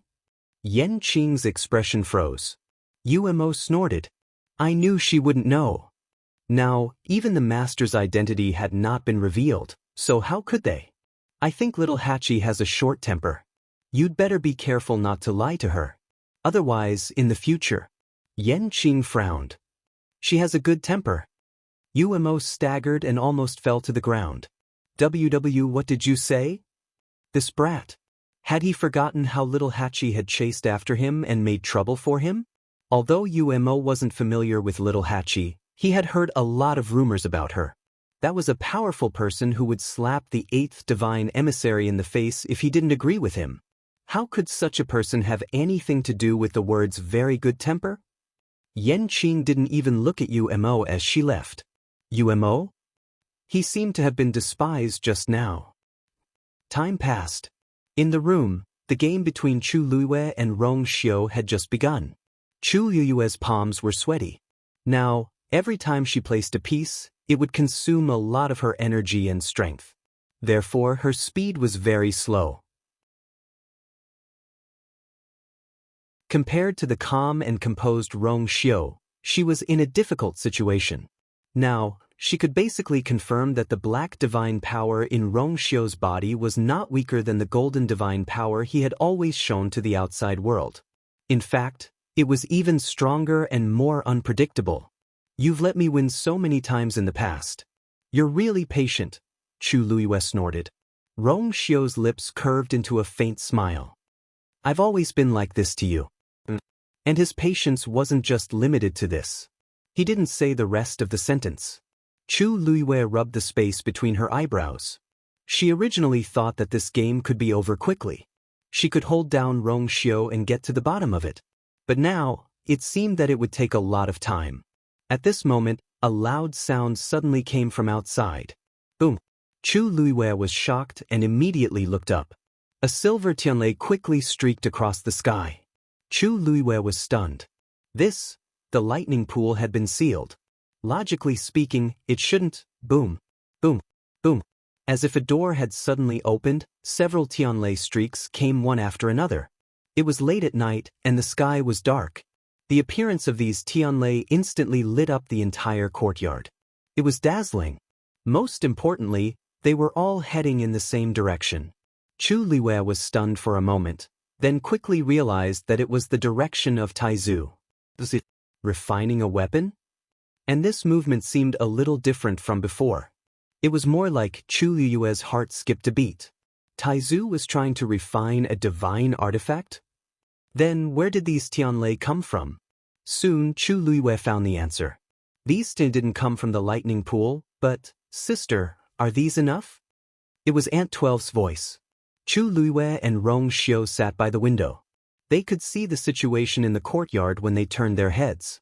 Aunt 12 was standing in the courtyard, holding a broken longsword in her hand.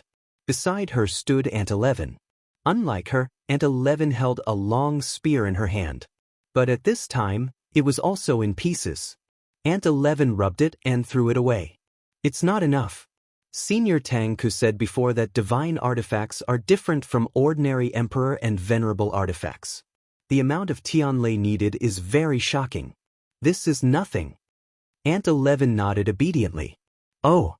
She rolled the broken sword in her hand into a ball and gently placed it beside her feet. Then she took out a saber. Crack. That heavy and majestic saber instantly broke into two halves. Aunt 12 waved her hand, and several silver Tianlei gushed out and went straight ahead.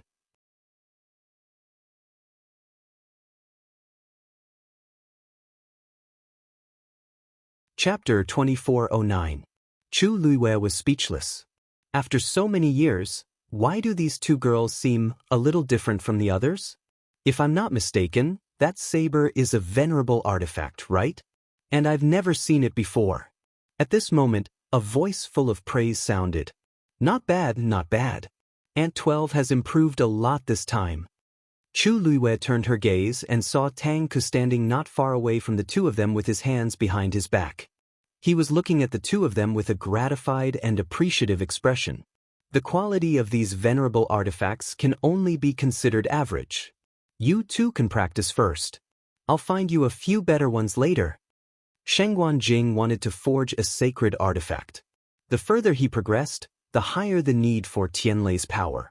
However, he had to prepare early. Once he broke through, he would officially step into the realm of a refining saint. For this day, Tang had made sufficient preparations. He could not screw up at the most critical moment. When Aunt 12 heard the praise, her small face immediately blushed and she nodded vigorously. Okay. Thank you, Senior Tangku. She felt more energetic. Aunt 11 did not say anything, but her hands did not stop moving. Rays of Tianlei flew out from those divine artifacts, almost illuminating the courtyard as if it was daytime. Tangku touched his chin. What's the big deal about the lightning pool being sealed? There are always more solutions than difficulties. Chu Luiwei was speechless. Although she had been looking forward to seeing Taizu break through, the current situation seemed to be different from what she had expected. Such a big movement naturally attracted the attention of others. Mu Hongyu's face was filled with amazement. So it can be like this. It's really amazing. Jian Fengqi said faintly. That's right.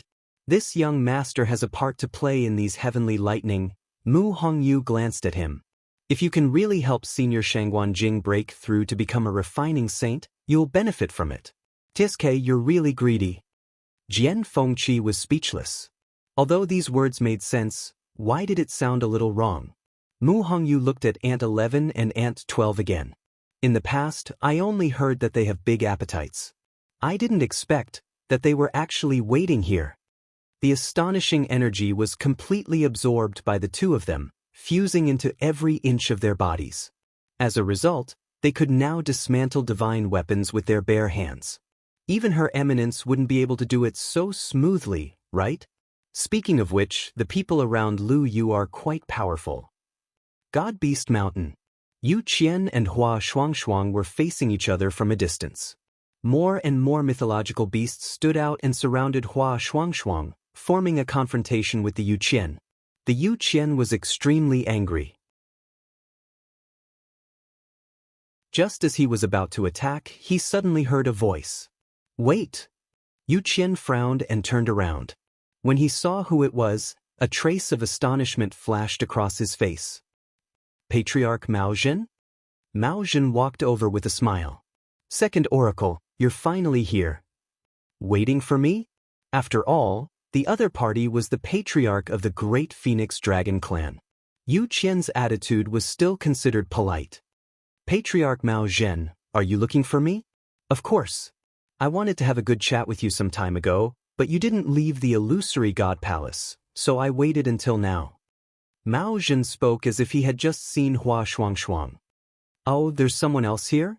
His eyes swept across the mythological beasts around Hua Shuangshuang, and finally looked at Hua Shuangshuang with a deep gaze.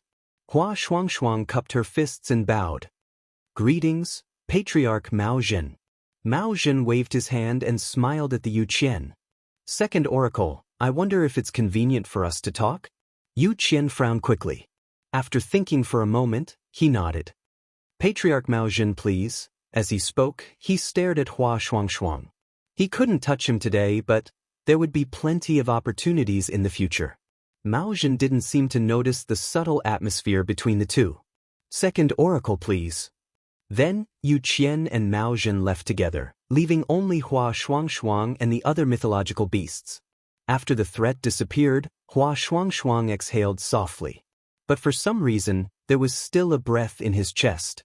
It was uncomfortable and couldn't go up or down. "Ow!" The little wind-stepping tiger shouted in his arms. Hua Shuangshuang looked down and saw that the little thing was still trembling.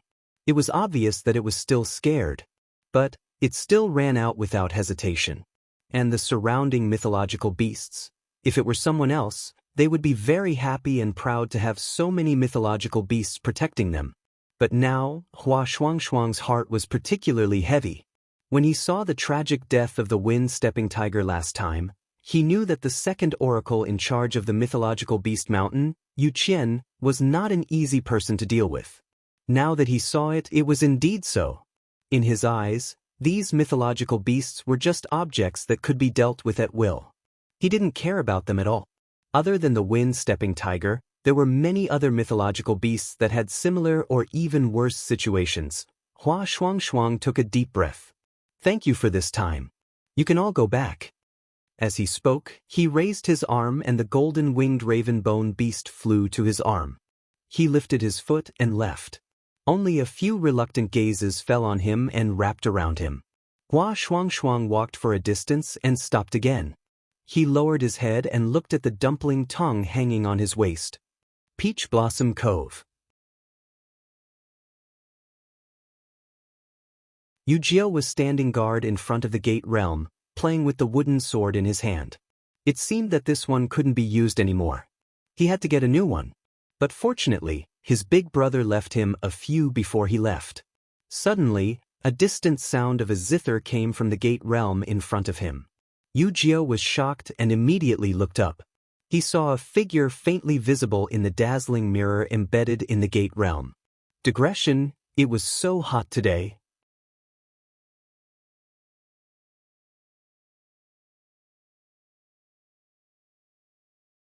Chapter 2410. It was the figure of a woman. The light was blurry, and he could only vaguely make out a rough outline.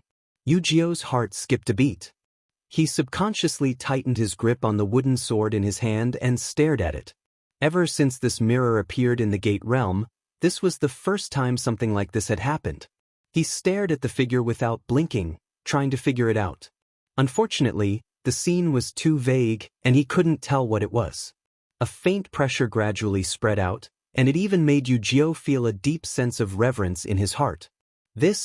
However, in just a moment, the figure gradually dissipated. The dazzling light on the mirror shrouded over again, covering everything. It was as if everything was normal. However, Yujio couldn't relax. He had never felt such a shocking pressure before. How could there be such a figure in the mirror? And who was that person? Yujio was a little uneasy. However, for a long time, that scene didn't appear again. After a long time, he finally exhaled softly and looked back. On the horizon, a silver bridge stretched across the sky. It was quiet, majestic, and sacred. More and more Tianlei gathered. Shengguan Jing stood in the air. In front of him, there was a saber floating quietly. It was a long saber made of dark green copper. The blade was about 3 fingers wide and 1 finger thick. There was a groove on the back of the saber. At this moment, countless silver Tianlei came one after another and poured into the long saber in his hand. Sparks flew everywhere, and thunder rumbled.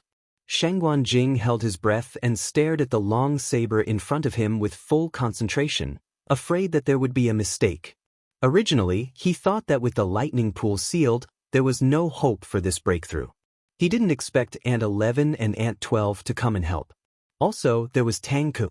With so many external forces helping him, if he still couldn't succeed this time, then he really wouldn't have the face to face everyone.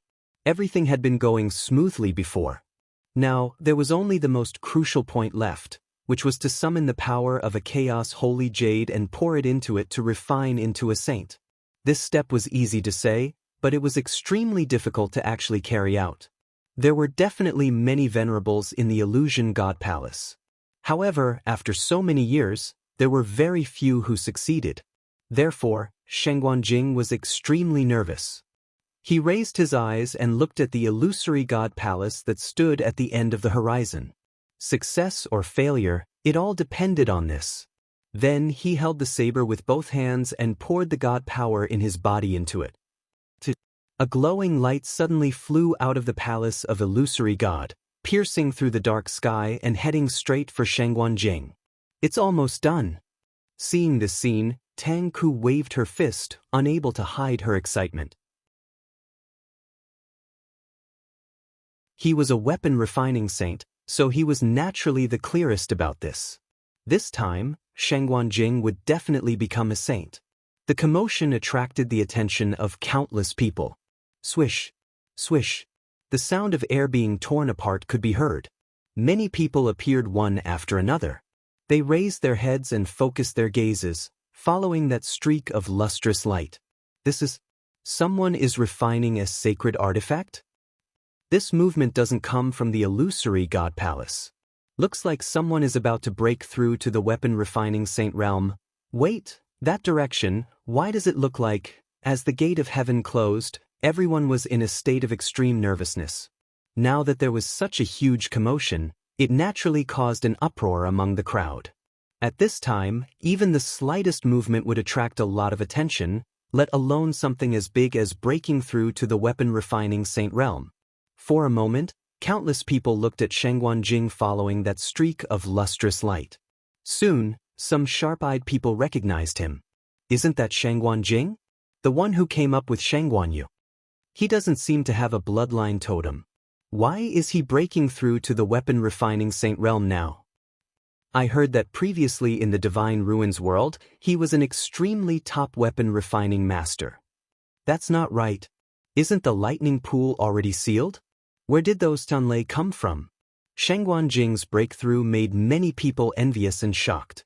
Even the origin of these heavenly lightning bolts made them extremely curious and confused. Aunt 11 looked up and put away the divine artifact in her hand. It should be enough. Sister, is it enough? Aunt 12 asked uncertainly. Aunt 11 nodded affirmatively. Tang Ku also nodded in agreement. The number of Tianlei is enough. Now it's up to him. Since it had progressed to this step, there was no need to worry about the rest. Aunt 12 obediently put away the items. She seemed to have sensed something and looked up. At this moment, the streak of lustrous light broke through the air and landed on the long saber in front of Shengguanjing. Boom! A loud noise was heard, and a powerful energy wave spread out in all directions. The streak of lustrous light instantly enveloped the saber. An indescribable aura began to surge out from it. Tang Ku was relieved. Shengguanjing's talent in weapon refining was indeed very amazing. His guidance during this period of time was not in vain. Now, finally, what's that? A soft voice suddenly came from the side. Tang Ku turned and saw Aunt 12 looking up in a daze. She was the one who asked the question just now. Aunt 12, what are you asking? Tang Ku saw that her expression was a little strange and could not help but ask. He liked these two girls very much, so he was extra patient. 12th Madam pointed upwards and whispered, "That light."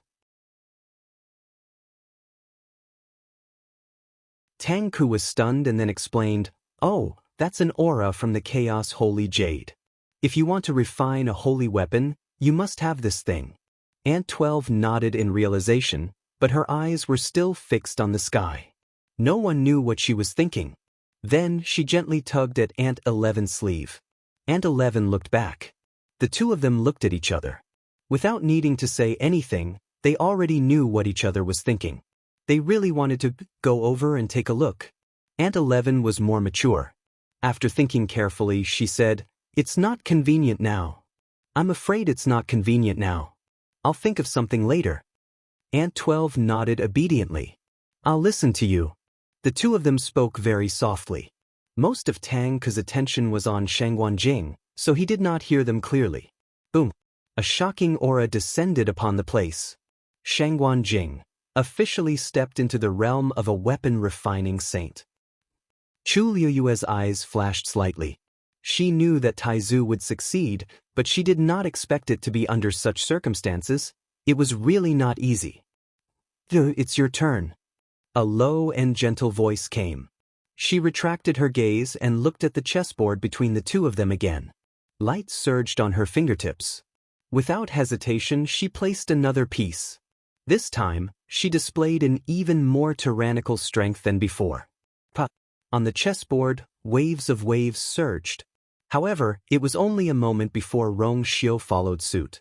A black chess piece fell next to her chess piece. All the waves were quietly annihilated.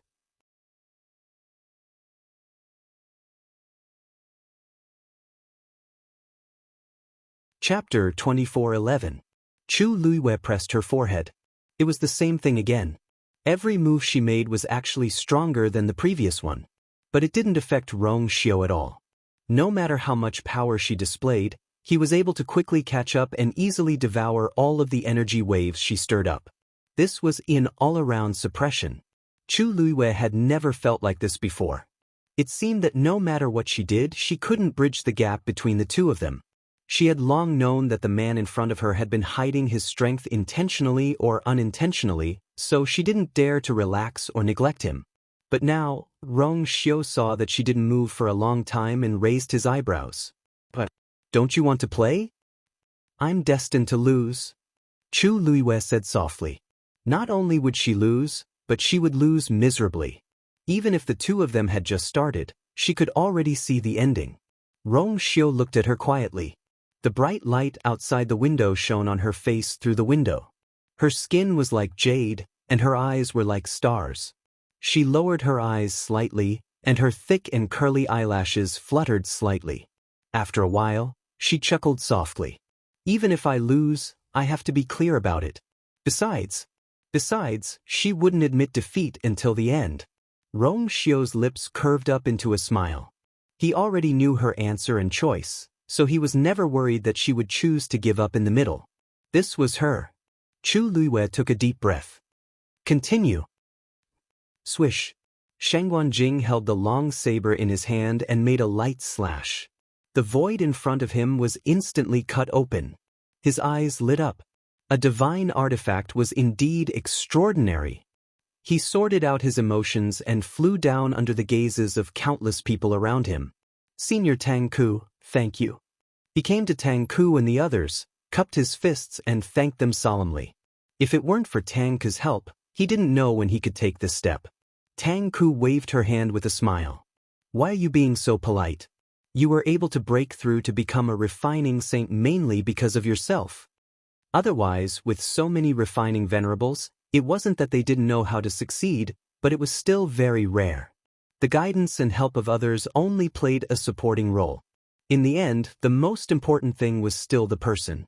Even without him, Shangguan Jing would be able to break through to become a refining saint sooner or later. If you really want to thank someone, you should thank these two girls. Tang Ke laughed and said, if they hadn't helped you gather so many heavenly thunders, there would have been no other way. Shangguan Jing also laughed and said seriously to the two girls.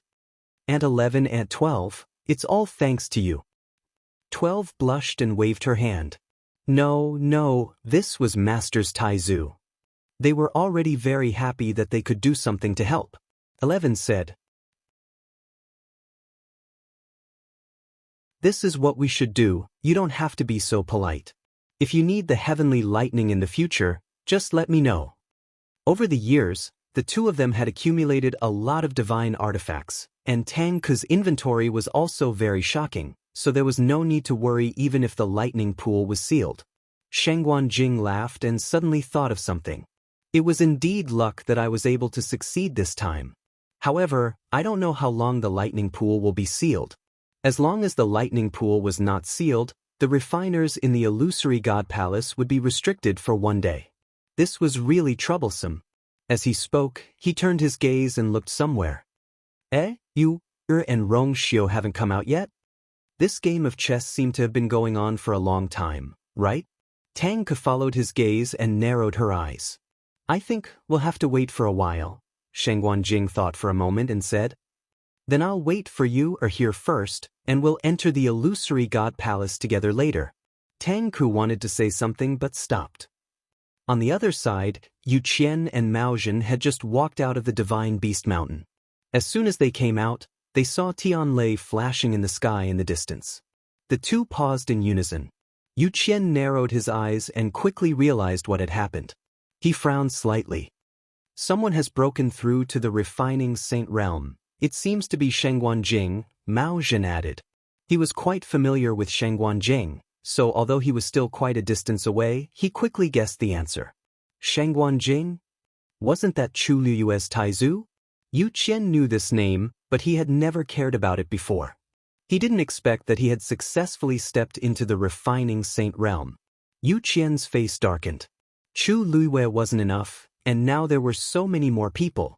Qi Han, Mu Hongyu, and Su Li, who had already entered the illusory god palace at the beginning now, Sheng Guanjing had also become one. Would there be others who would continue to follow? Yu Qian felt uncomfortable when he thought of that scene. If it weren't for Dumpling and the music score, he wouldn't have taken Chu Liyue seriously at all. But now, he realized that the woman whom no one paid any attention to was breaking their expectations step by step and doing things that were beyond their imaginations. I really underestimated her, Mao Zhen raised his eyebrows slightly. Of course, he could hear the Yu Qian's disgust for Chu Liyue. Yu Qian looked at him. Patriarch Mao Zhen, why are you looking for me this time? Mao Zhen was about to speak when a woman's voice suddenly sounded. Second Divine Envoy.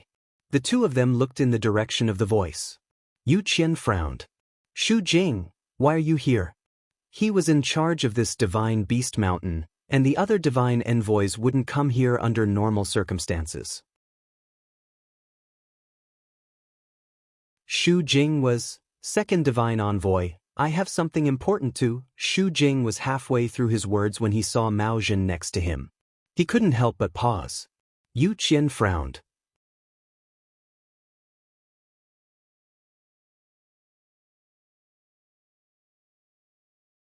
Chapter 24:12. Mao Zhen said that he had something to discuss with him, and Shu Jing actually followed him. How could it be such a coincidence that everything happened at the same time? Then who should he listen to first? Shu Jing glanced at Mao Zhen and said softly, Second Divine Envoy, it's about the Herb Mountain. Yu Qian's heart skipped a beat. Mao Zhen's gaze wandered back and forth between the two of them for a moment before he laughed. Second Divine Envoy seems to be very busy, so I'll make a long story short. I want to make a trip to Feng Ming Mountain, and I would like to ask for your permission. Yu Qian's expression was slightly cold, and he rejected without any hesitation. Patriarch Mao Zhen, I'm afraid that's not appropriate. Oh! Mao Zhen didn't seem surprised by his answer, and his expression didn't change. Second Divine Envoy, you don't have to think too much. I'm only going there to pay my respects to my ancestors. I don't have any other intentions. Yu Qian's pupils constricted, and his gaze was sharp and cold as he looked at Mao Zhen. Mao Zhen smiled, but there was no smile in his eyes. My ancestors have been dead for 10,000 years, but they have never been able to sleep. As a junior, it's really hard to feel at ease. Although it's for the illusory god palace and the divine master, it's not too much for me to want to pay my respects to them, right? Although he was smiling, his expression wasn't gentle, and there was even a hint of sharpness. Yu Qian stared at him for a long time before he raised his hand and threw out a jade pendant. Patriarch Mao Zhen, for Mao Yu's sake, I've always been polite to you. I hope you understand what you should do and what you shouldn't do. Mao Zhen held the jade pendant in his hand and looked at it for a while before smiling. Of course. After saying that, he nodded slightly at Shu Jing. I've said what I wanted to say, so I won't disturb the two divine envoys any longer. Then he left without any reluctance, and his figure quickly disappeared from their sight. Shu Jing frowned. Second divine envoy, Mao Zhen is the patriarch of the great phoenix dragon race. I'm afraid it's not appropriate for you to let him go to Feng Ming Mountain just like that, right? What if he wouldn't dare? Yu Qian's tone was firm. He didn't seem to want to talk about this and changed the topic. You mentioned a herb mountain just now. What's going on? Xu Jing took a deep breath and briefly recounted what had happened. Seeing that Yu Qian's expression was getting uglier and uglier, Xu Jing's voice became softer and softer. She felt guilty, but she also knew that there was nothing she could do. Relying on herself, it was indeed impossible to solve the problem of the herb mountain. Xu Jing knows that he is incompetent and has failed to live up to the expectations entrusted to him by the higher-ups.